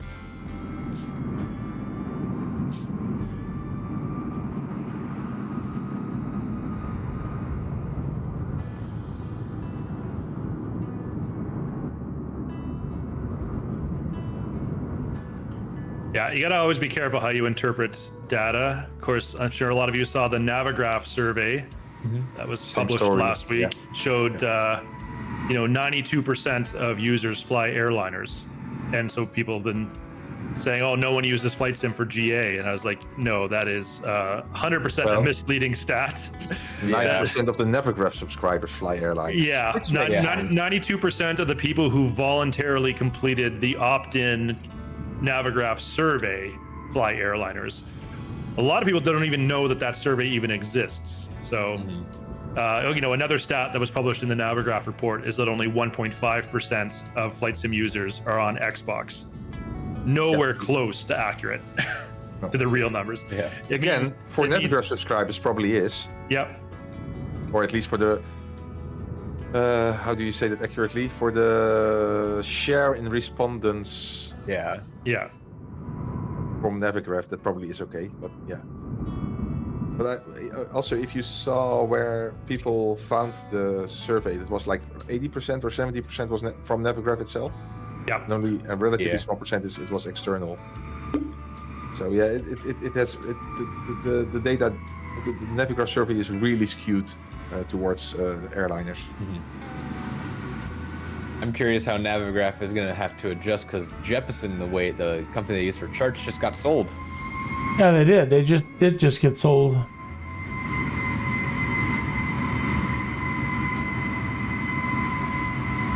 Yeah. ForeFlight as well got spun off by Boeing and is now owned by a private equity firm. Announced a couple days ago. Oh. Yeah, they're in the same boat as Jeppesen. Something else that I thought was interesting for the Navigraph survey, again, this is not indicative of all flight sim players. This is just indicative of the people who completed the survey. Over half of survey respondents who indicated that Microsoft Flight Simulator was their primary flight sim only fly 1, 2, or 3 different aircraft types. Oh. Now that I believe. X-plane users, over half of X-plane users only fly 1 airplane, and that's it. That is not how I fly at all. I fly a lot of different aircraft all the time. Well, when I first started learning, For the it didn't behoove me to learn there everything. know a few things about them. They're 90, So in the first year or two, pretty much concentrating on the Cessna 172. 92 point something percent fly predominantly airliners. So they probably have 1 or 2 airlines Once I they really like, whether it's felt like I started learning stuff, then I wanted to switch over to other aircraft. or the I&I builds, A330 or A350, whatever that happens to be. They probably have their favorite and they fly just that one aircraft, and that's the one they like. But yeah, you gotta take these stats with a grain of salt, because it is not a pure random sample of all flight sim users. It's an opt-in survey that you had to be aware of it, you had to even know it existed, and then 2, you had to choose to spend like 20 minutes of your time filling out this survey. So you're not going to get a true random sample of the entire community. Interesting numbers nonetheless, though. I did enjoy quite a lot reading through the stats on that report. Absolutely. I complete the survey myself and then also read the data every year.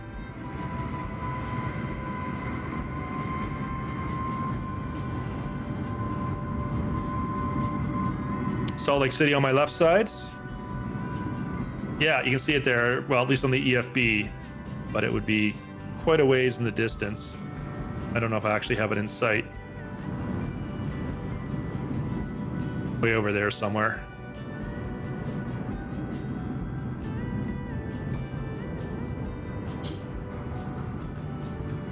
Be right back.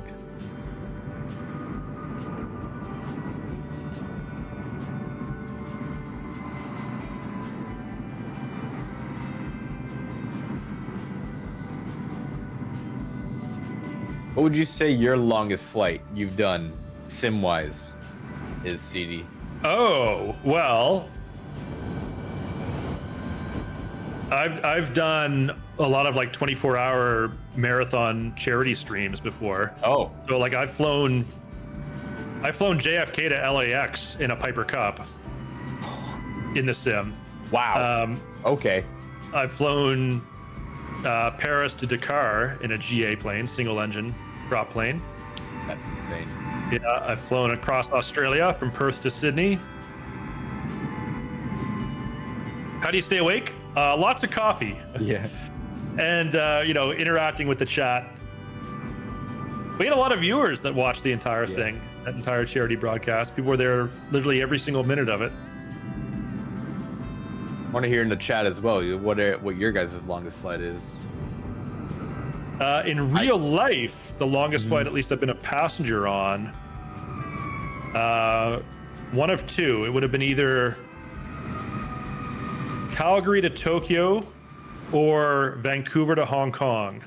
I'm not sure which of those is longer. I think Vancouver to Hong Kong is the longer. Yeah.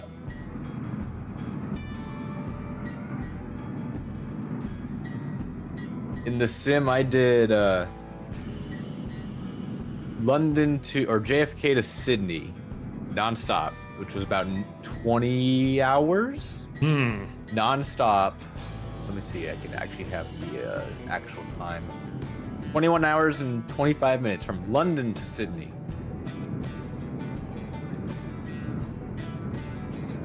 But in real life, it was just San Jose to Beijing. Was it Sydney to New York? Was that the longest flight ever that Qantas flew? I believe so. Yeah. Yeah, it's either London or New 23 York. hours. 23 hours, I believe, from the top of my head. 20-ish, yeah. But they did 3 test flights a few years ago, 2 out of JFK and 1 from London, and then they were testing out the rest patterns and how people would respond to being in an airplane for 20 hours.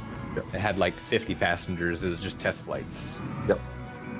Honestly, I'd be fine being in an airplane for 20 hours. Yeah, if I mean, you're comfortable. I've done 14 hours. What's another 6 at that point, right? Yeah. Well, as long as you can fly, as long as you can lie flat, then everything is okay, right? I don't. Yeah.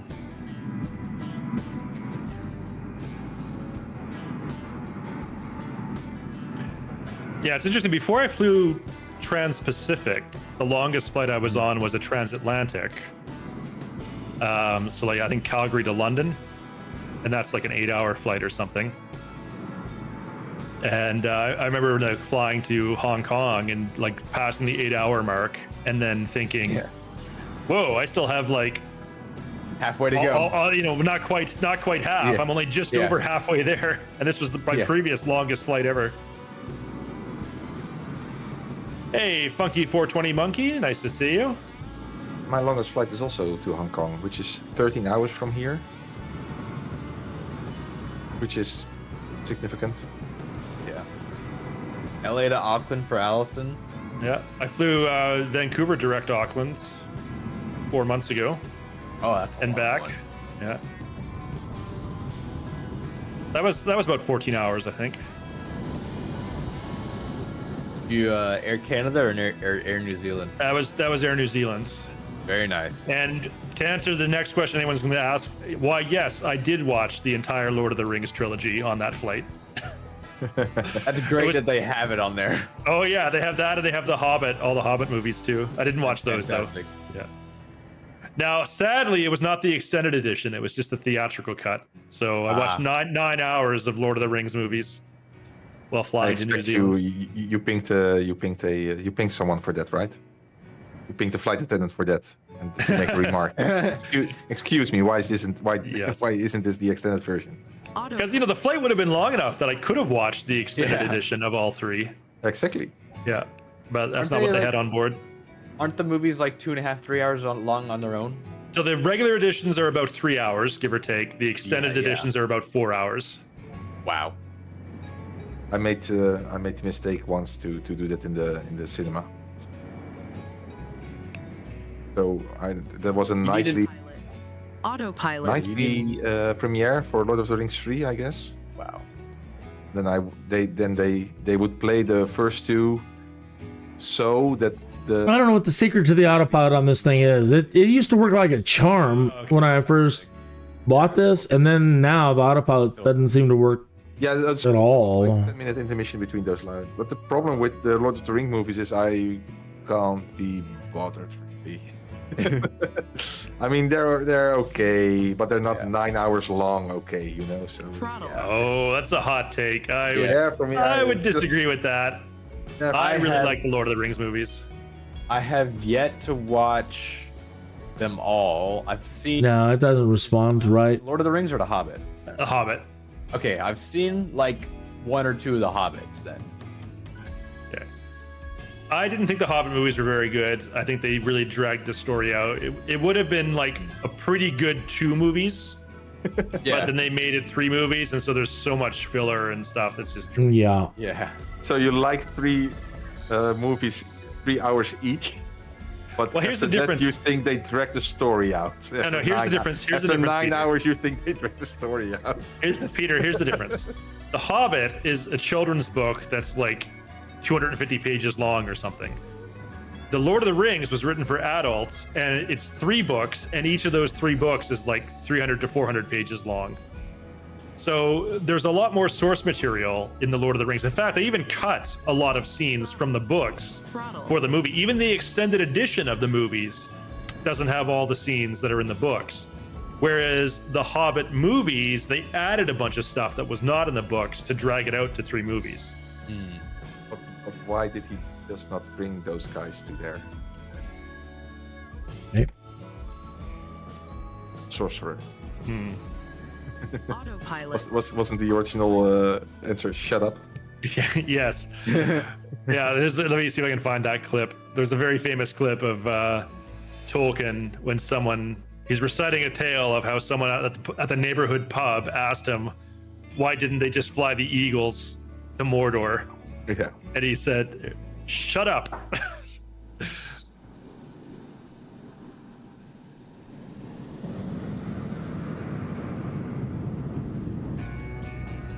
All right, I found it. I'll put a link to this in the chat. Oh, I gotta see this. Here you go. You can go ahead and watch that. Very, very fond of the Lord of the Rings, and he asked me in the letter why they didn't just fly the eagles into Mordor, and I told him I get this same question. The people run into me at the pub and ask why didn't they just fly the eagles to Mordor? It would have made the quest a whole lot easier. And I told him the same thing that I'm telling you right now. Shut up. Such a great clip. But yes, as Agent Prometheus says, if they did fly the eagles to Mordor, like, you wouldn't have a dramatic story arc. Yeah. It'd be too easy. They'd finish the quest with no real challenge, and that's not a compelling story. There was a couple of those in like Harry Potter where, they do all this stuff to protect everyone from magic, but then the other stuff of like basic things they don't even think about. There's a couple though, I can't remember a specific one, but I know there are some like that.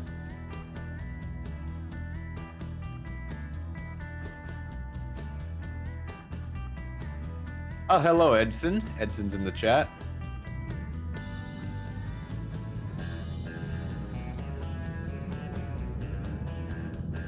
The Eye of Mordor would shoot them down, obvious.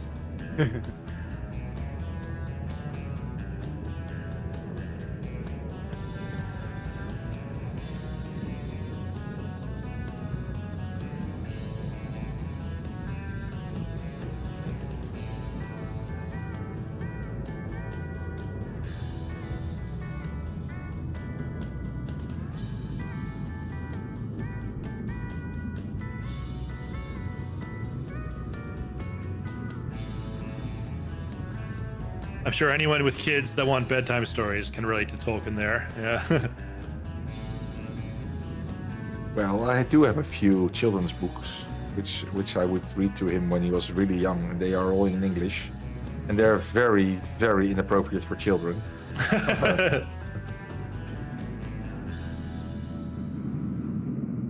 I can show you actually. Maybe not. Yeah. Oh, we got Nick is walking through the cabin. Oh, there's the first class cabin with the lie-down seats that you like, Peter. Yeah. Yes. There's premium economy. I can do without all the luxury. Just give me a bunk bed. But the fact that I can lie down, that makes all the difference. It really does. Especially with a view like this, you can see the engine.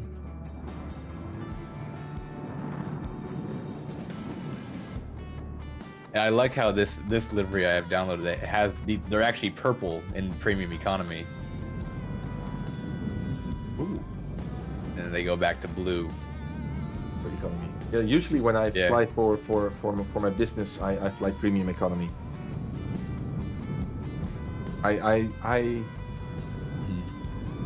It has happened one time that I could actually fly business class, and it was in a 747, which was pretty epic because I had to do the top deck as well. Yeah. Oh, very nice. Yes. Yeah. I decided to treat myself coming home from Expo this year. I'm in JetBlue Mint from Boston to San Francisco, which is one of the longest routes in their network, domestically at least. It'd be about 7 hours to go across the country, so I decided to go Mint. Yes. Phoenix, this is the EMDG 777.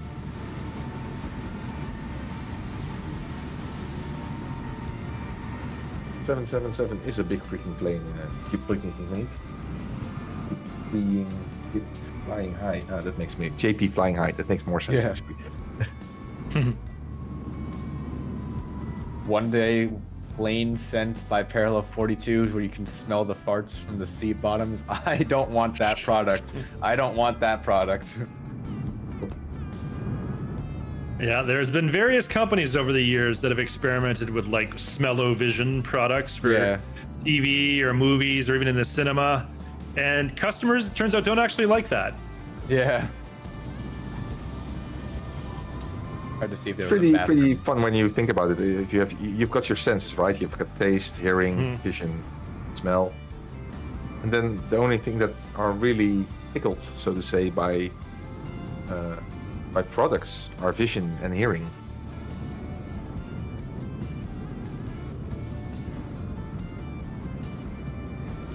It's interesting how different animal species use one sense more dominantly than the others. For example, humans, of course, we're very visual. Our eyes and vision is our dominant sense. Dogs, on the other hand, are very smell focused, olfactory, and their sense of smell is their strongest sense. You don't really hear about animals that have taste as their dominant scent, though. No. Would snakes be an exception? Because they always use their tongue to feel around. That's what Code Nuts in the chat says. Oh yeah, snakes. Yeah. We had a snake in the hangar at work about a few weeks ago.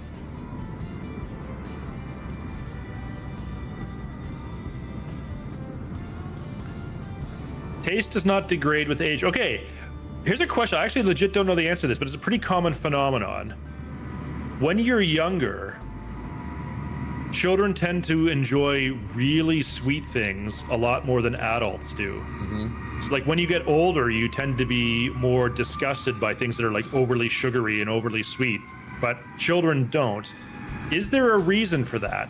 Does something change in our bodies as we age that makes it so that we don't like really sweet things as much as we get older? That's a good question. And I wonder if it's at different rates, because I'm a sweet person. I like my sweets.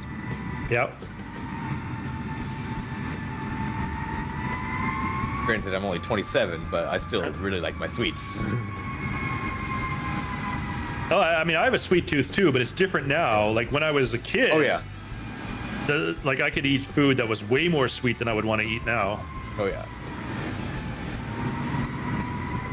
It's definitely changed. Like I don't eat as much of it, probably for the best.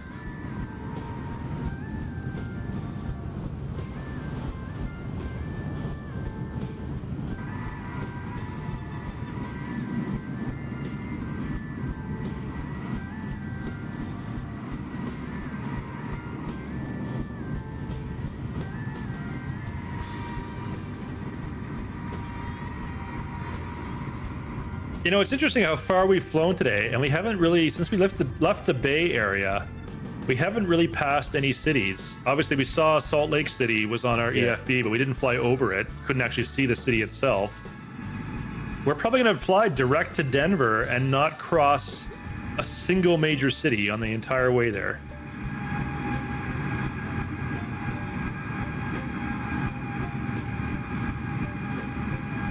It's amazing how sparse the West Coast can be in places. I'm usually always talking about how empty the interior is, and that, you know, we have so much to develop still. They're like, oh, resources. This country has resources we need, and this country has this, and this country has that. We haven't even scratched the surface on what's out there. Our interior is so untapped still.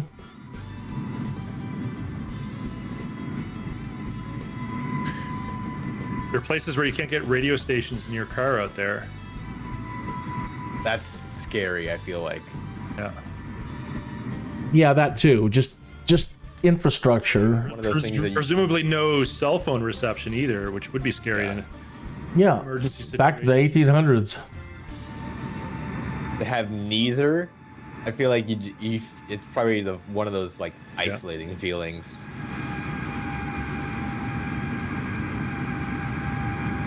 Grab some water real quick.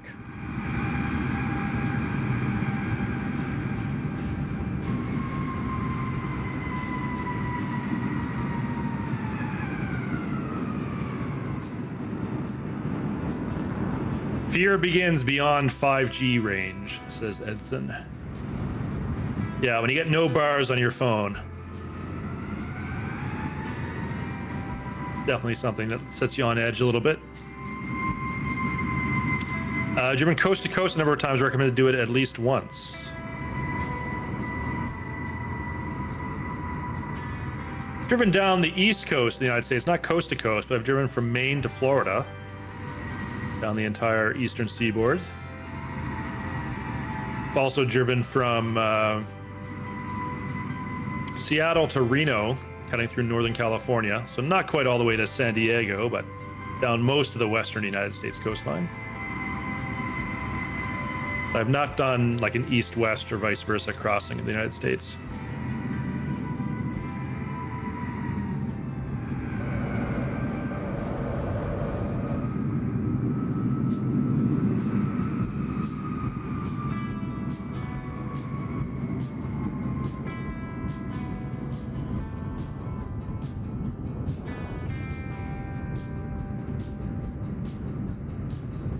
Glad Wake Terminus doesn't exist in Flight Sim 2020. Well, in Flight Sim 2024, it's working in the beta now. Of course, you can disable it if you choose.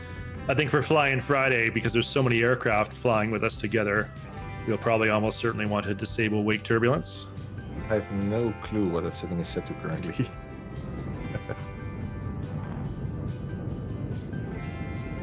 Chat, I think I'm coming up on the Grand Canyon. Oh, I think we're way too far north. This chat. It's a big canyon. I would think. It is a big canyon. Is this the Grand Canyon up in front of me, chat? No, I wouldn't think so. I don't know exactly if this is specifically the Grand Canyon, but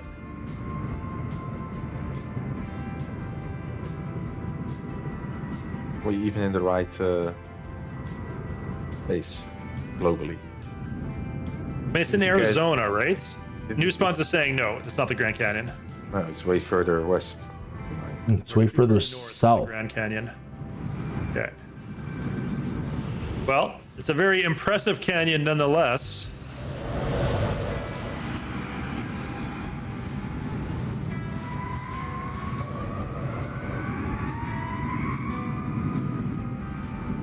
That's what you get when you have people outside the US presenting a flight inside the US, right? It's a grandiose canyon, a medium one. You know, if we weren't in such a rush because we're a little bit behind time, I would totally dive into a trench run through that canyon down there. Ooh. With 500 knots. Yeah. I'm just under 25 minutes flying time, so yeah, should arrive in Denver at around quarter after the hour.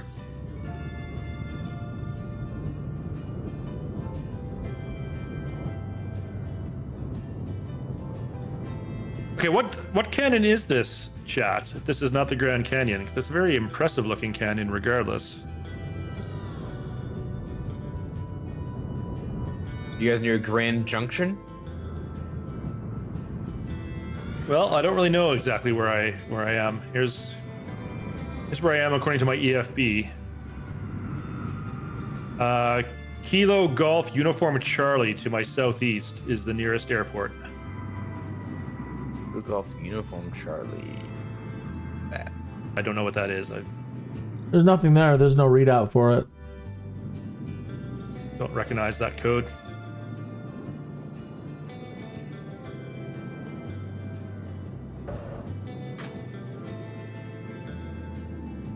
Gunnison, Colorado.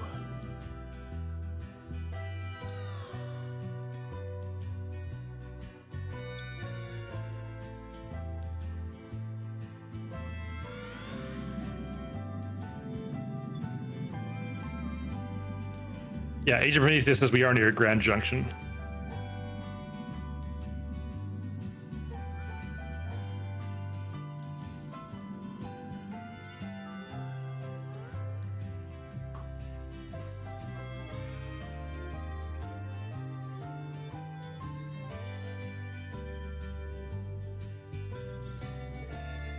All right, Chad, we talked about this briefly last week.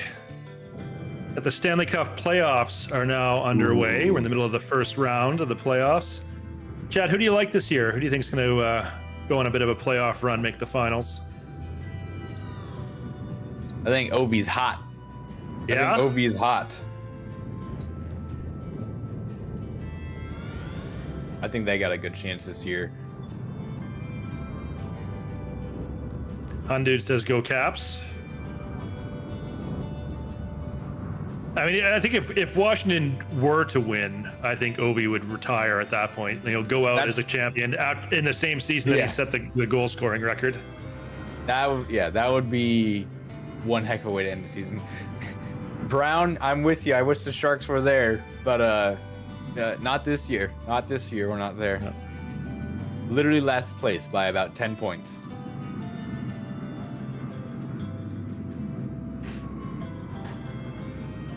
I mean, they got lit up last night, but I thought Winnipeg was looking pretty good. Lit up. The first two games. Yeah. You know who's not been looking good is Edmonton. Allowed 6 goals in back-to-back games. You're not going to win many playoff games that way. Well, Agent Prometheus, as I said last week, it depends how you define Canadian team. If you define the team based on where the players are from, a Canadian team wins almost every single year. I think there's every single team in the NHL, the majority of their players are from Canada. If you define it on where the team's home city is based, 1993 when Montreal won. Don't knock Edmonton. Oh, I'll knock Edmonton. They can't play defense. They're trying to win games 6-5 like it's the 80s, and you can't play like that anymore. They're a very poorly constructed team. The Montreal Canadiens won it in 93. Oh, the most recent one? The most recent one they won was in 93. Okay. They got to the finals in 2021. Oh, I'm reading the wrong list. Yeah.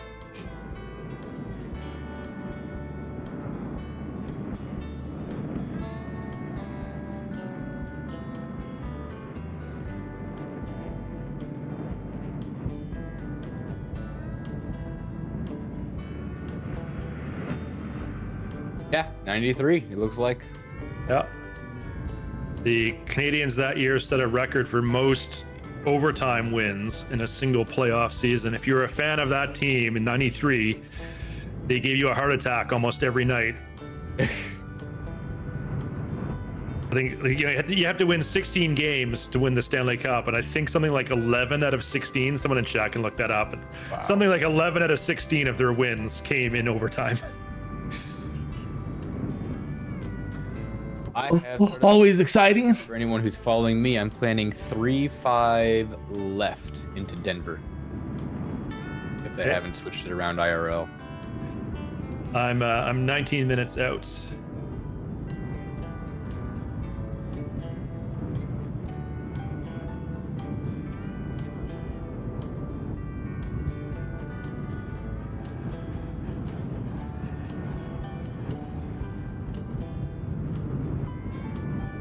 Yes, win 09013, and I just looked on Flight Radar. They are landing on 3-5 and 3-4. So, we'll have some fun with Crosswind. Maybe you will. In the Mile High City, you have much less air resistance, and your wings are less efficient landing in Denver. It's a good reminder about the difference between density altitude. We're gonna have a fast approach here. I'm gonna do auto brake 3.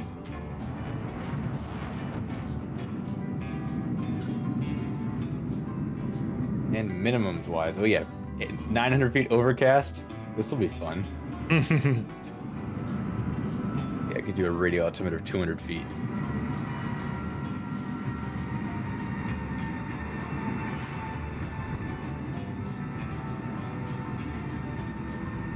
I think Vegas and Denver have some of the longest runways in the U.S.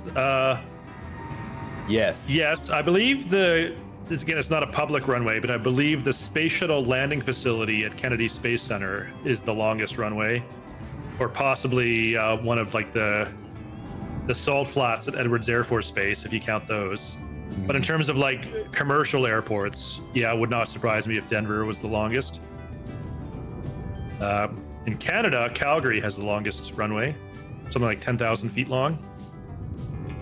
Denver has 16,000 foot runway, 3-4 left, which actually beats the shuttle landing facility by 1,000 feet. Oh wow. Area 50, and I know that there's Area 51 also has a long runway. I don't know if They have a humongously long runway. Oh, it's not listed here. Okay. But it is long. No, it's really Sure, Edwards. I would imagine Edwards has one. The Air Force Base. Probably classified and not published. Yeah. That one is definitely not open to the public. Yeah. Where's the measured distance? There's the measured distance. Which is the best approach we can load? 35 left? That's what I am doing. Is And 35 left. which transition? Uh, The Boss initial approach fix, the Chep initial approach fix, the Eldora initial approach fix, or the Teller? Just doing final, which my initial approach fix is a Selby. So I'm on the Longs 3 arrival coming from the north, and then I'm gonna vector myself to intercept at Selby. Not interested transition. So that runway at Area 51 is 4.5 miles to feet. That's 23,760 feet, but it's a decommissioned runway. How long is the one a space shuttle lands on? 15,000.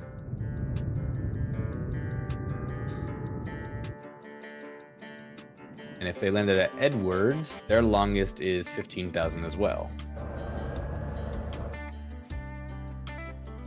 Speaking of the shuttle, though, I don't know if you saw there was a leak for a new Lego set.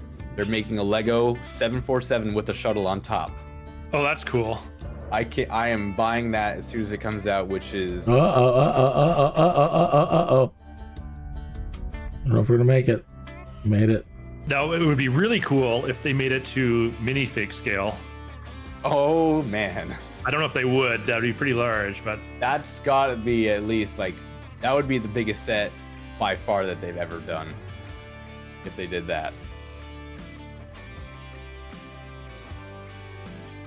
I have the Lego Concorde, which I'll move the camera up and see real quick. There's the Lego Concorde and some of my other Legos that I have. there's a shuttle there as well. There's a Space Shuttle Hubble. There's a Lunar DeLorean, lander. Lunar, and then, some models. Hogwarts Express down there. Cerro is a 700-meter wide by 400-meter deep Mar volcano located in Cerro, Colorado, near the junction of the Colorado River and the Eagle River. It is classified as a scoria cone with evaporitic rock, basaltic tephra, and oxidized sandstone. Erupting approximately 4,200 years ago, it is the youngest volcano in Colorado. This Holocene volcano erupted in the year 2220 plus minus 300 years BC. When Cerro did erupt, it created small scoria cones that were constructed along an MSFS line on either side of the Mar. The eruption date is based upon radiocarbon dating of wood found underneath some of the scoria. It is one of the youngest eruptions in the continental US, and it produced an explosion crater, a laha, and a 3-kilometer-long lava flow. Cerro, and all volcanoes that have erupted in the past 10,000 years All right, are I'm more currently likely to 13 become minutes active south of again. Denver. The United States Geological Rocky Survey Mountains in sight. considers it a moderate threat to impact air travel if it were to erupt. Just about the same. I'm Interstate 70 estimating cuts across the lava 14 flow. minutes.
We have the sure altitudes. 3018 if you're on real world weather. 3018. How old is that METAR? In there. Yeah, stunning scenery, says Accession. Yeah, as you can see, we're about to cross the Rockies.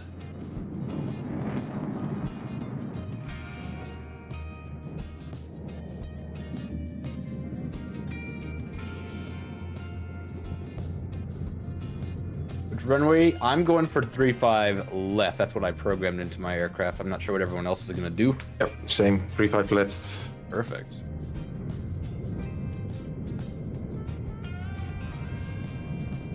And if you take the CHEP transition, you'll just make one turn and then you will be on the route.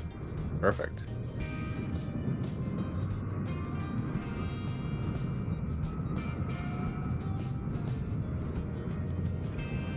Peter, I think you can answer this one. Anyone with the Phoenix A320 here?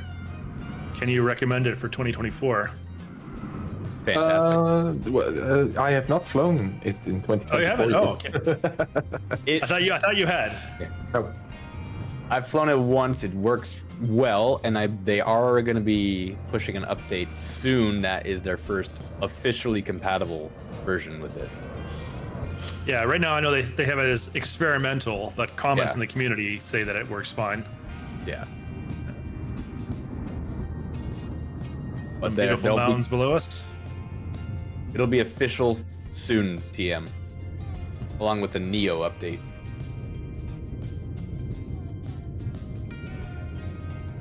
I think the METAR lied. There's no clouds above the airport. I see the airport and there's no clouds.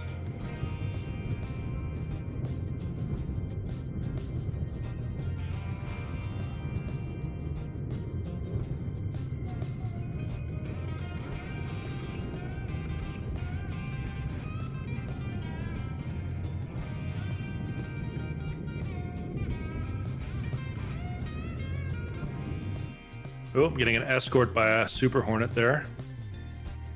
Off my wingtip. Free air show. I must have squawked 7,500. By the way, if anyone's a VATSIM user, if you want a free fighter escort, change your transponder to 7,500. You'll get private air show if you do that. Yeah. awesome. I actually think if you squawk that, it just disconnects you. They're not gonna. They'll do some emergencies if the controllers are able to and not too busy. But if you do 7,500, I know it just disconnects you, unfortunately. Ask me how I know.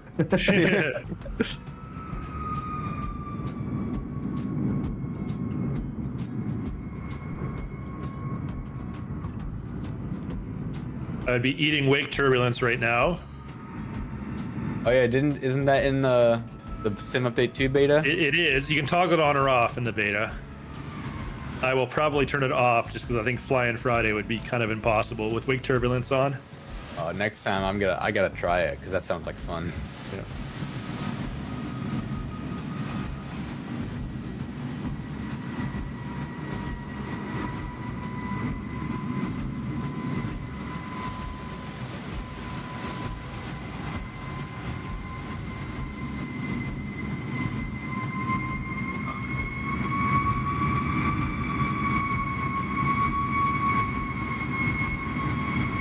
All right, 8 minutes out. Peter, are you about the same? I guess, yeah. Well, yeah, about the same. I'll take a shortly. It's interesting that I want to start my descent, but I can't really because I got to overfly the Rocky Mountains. Yeah.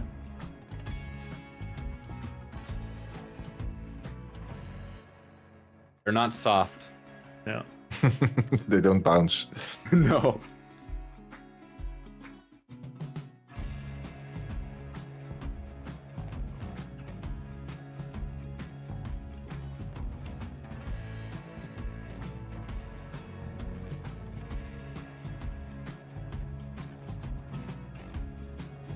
Got the airport off to my left here.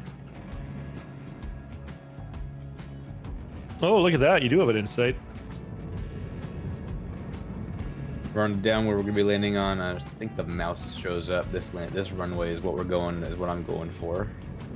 Easy turn off and get right to the terminals.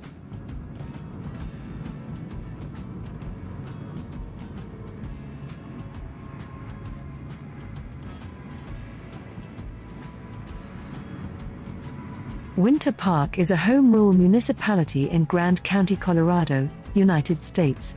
The permanent population was 1,033 at the 2020 census, although with 2,572 housing units within the town limits, the seasonal population can be much higher. It is home to Winter Park Resort, a ski resort owned by the city of Denver and managed by Alterra Mountain Company. The town and resort are served by the Winter Park Express ski train run by Amtrak. The area also has cross-country skiing opportunities, including Devil's Thumb Ranch. In the spring and summer, Quality Winter Park time, is man. known Attempt for to mountain take off and biking, circle. concerts, hiking, and fishing. Geography. Winter I'm Park 5 is minutes out located now. in southeastern Grand County at the southern end I'm of the going to Fraser descend Valley. down to 10,000 It is bordered feet. to the That should north be by the fine for town now. of Fraser. US Cleared the Route mountains 40 over there. passes through the town, leading south and east over Berthoud Pass 66 miles to Denver and northwest 20 miles to Granby. Well, I'll show you. I've cleared According to the part of the United mountains States anyways. Census Bureau, the town has a total area of 16.5 square miles.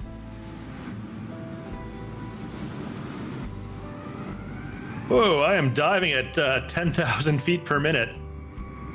Gotta love fighter jets. Yeah.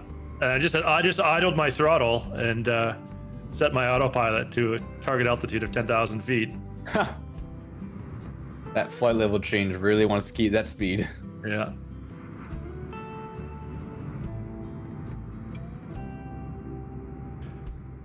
Victor, now you want a burger. Oh, you've probably seen Ooh, yeah. Peter's background. All right, gonna throttle up slightly, reduce this rate of descent. Burger.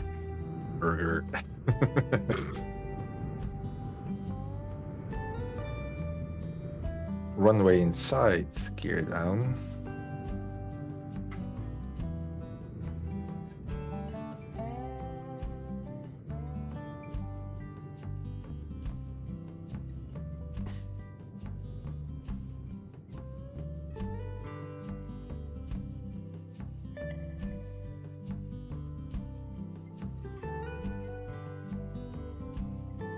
On the localizer.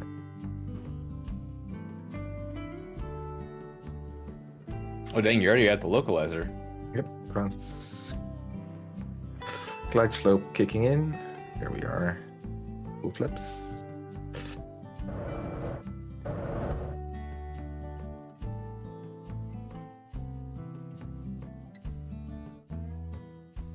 All right, I'm at 10,000 feet, and yeah, I've cleared the mountains, or I will clear the mountains.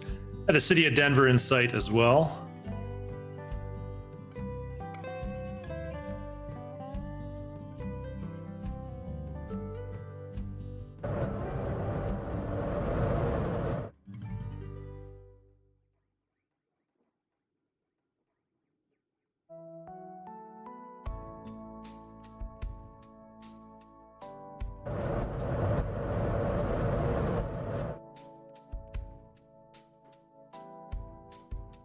So yes, very famously, Denver is nicknamed the Mile High City because it is elevated a mile above sea level.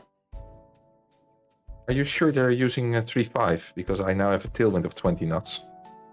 Well, I just looked on flight radar, and they are still landing in that direction. Interesting.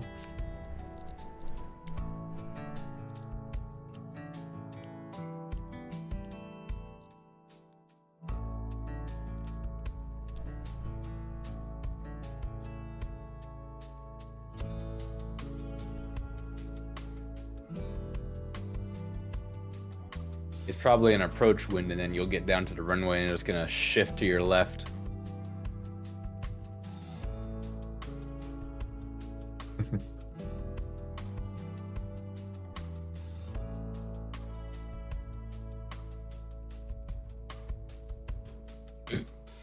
Considering how much I flew around Denver the other day, it shouldn't be herkin and jerkin. Officially, the city and county of Denver is the capital and most populous municipality of the U.S. state of Colorado. Denver is located in the South Platte River Valley on the western edge of the High Plains, just east of the Front Range of the Rockies. Still about 10 miles With an out. estimated population of 727,211 in 2019, Denver is the 19th most populous city in the United States, the 5th most populous state capital, and the most populous city located in the Mountain States. The metropolitan area surrounding Denver represents a majority of the population and economic activity in the Front Range region, an area No control on that screen. estimated 85% of Colorado's population lives. The Denver Downtown District is immediately east of the confluence of Cherry Creek with the South Platte River, approximately 12 miles east of the foothills of the Rocky Mountains. Denver is named after James W. Denver, a governor of the Kansas Territory. Bridges? It is nicknamed the Mile High City because its official elevation is exactly 1 mile above sea level. The 105th meridian shit. of Greenwich, the longitudinal reference for the Mountain Time Zone, passes directly through Denver Union Station. Denver is ranked as a Beta World City by the Globalization and World Cities Research All right, Network. I have got the The airport in sight 10-county now, Denver 5 miles Aurora out. Lakewood, Colorado disable my Metropolitan autopilot. Statistical Area for had an final. estimated 2018 Okay. population of There's Peter's POV. 2,932,415 and was the 19th most populous U.S. metropolitan statistical area. The 12-city Denver Aurora, Colorado combined statistical area had an estimated 2018 population of 3,572,798 and was the 15th most populous U.S. metropolitan area. Denver least was you're the not most slamming. populous city of the 18-county Front Range urban corridor, an oblong urban region stretching across 2 states with an estimated breaks again in 2018 2020. population of 4,976,781. Yeah, I don't have any. Denver is the most populous city within a 500-mile radius and the second most Big populous fucking city radius. in the Mountain West after Phoenix, Arizona. In 2016, Denver was named the You got best place 12,000 to live in the feet to work with. United You're all States good. by U.S. News and World Report. Yeah, this works.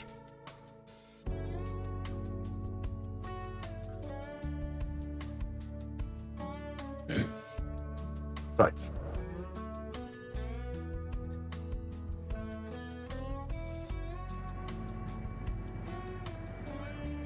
Wasn't All the right. worst one. I am geared down and flaps 1. There's Denver International off to my left-hand side of my aircraft. I'm about 2 miles from the runway. All right, let's watch Nick's final approach then. Wait, why am I getting that sound as a disconnect? That's a wrong autopilot disconnect sound. It'll be fine. Unless it's you different for United. Locally known as Deer, is an international airport in the western United States, primarily serving There's metropolitan the crossing coming Denver, in. Colorado, as well as the Greater Front Range urban corridor.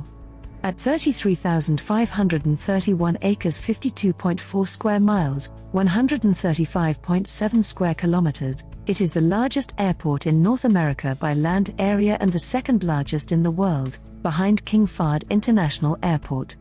Runway 16 /34 liters, with a length of 16,000 feet 3.03 miles, 4.88 kilometers, Runway is a is the little longest public use wonky runway. here. We still don't understand why we're not getting our hover option today.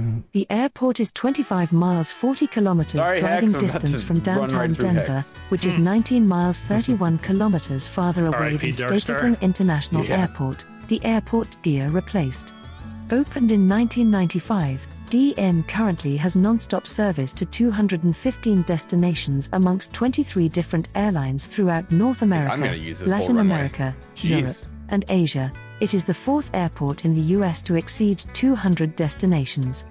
The airport is a hub for both United Airlines and Frontier Airlines and a base for Southwest Airlines. Well, I'm on a With over left-hand base now. 35,000 employees, Whoop, I've got to put my landing gear down. largest employer in Colorado.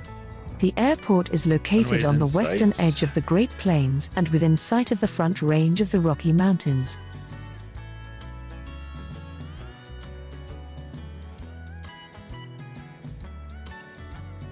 That's so odd. Hover hasn't engaged at all today. An airliner right next to me. So I don't know what's up with the F-35. Another jet fighter you don't have. No, I think it is an airliner. You sure? Seeing the roll rate, I'm not so sure. Yeah. All right, turn on the final.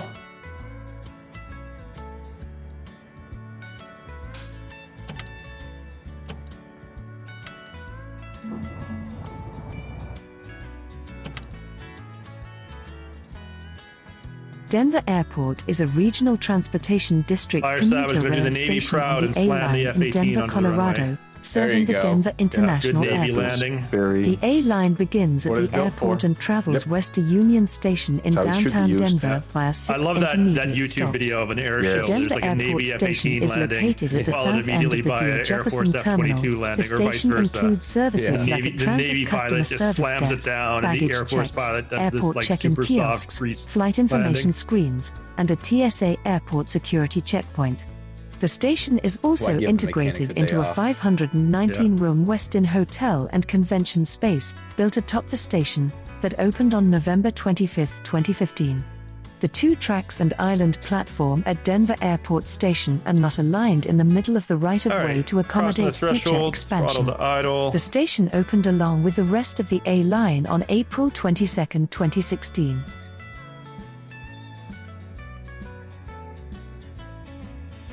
There's your Navy landing. Slammed it down for you. Oh, All three wheels stuck.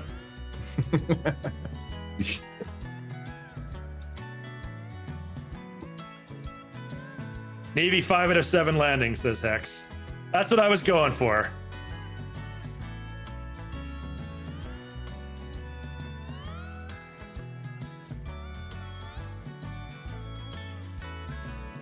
All right, I'm gonna pull off the runway here. You guys want to find me if you're on 2024? If you want to find my avatar, we can do our customary end of stream hangout.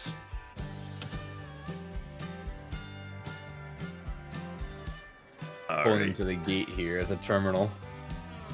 All right, parking brake is on, and I'll get out of my aircraft. Start walking around. There we go. There's my plane. There I am in third-person mode. So, chat, if you want to come find me, I'm by this runway light here on, I think I was on runway 35. Some of you got me in sight already.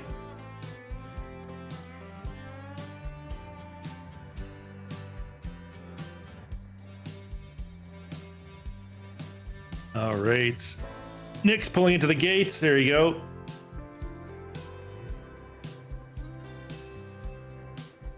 Get the And jet Peter, way. how are you parked? Yeah. I am.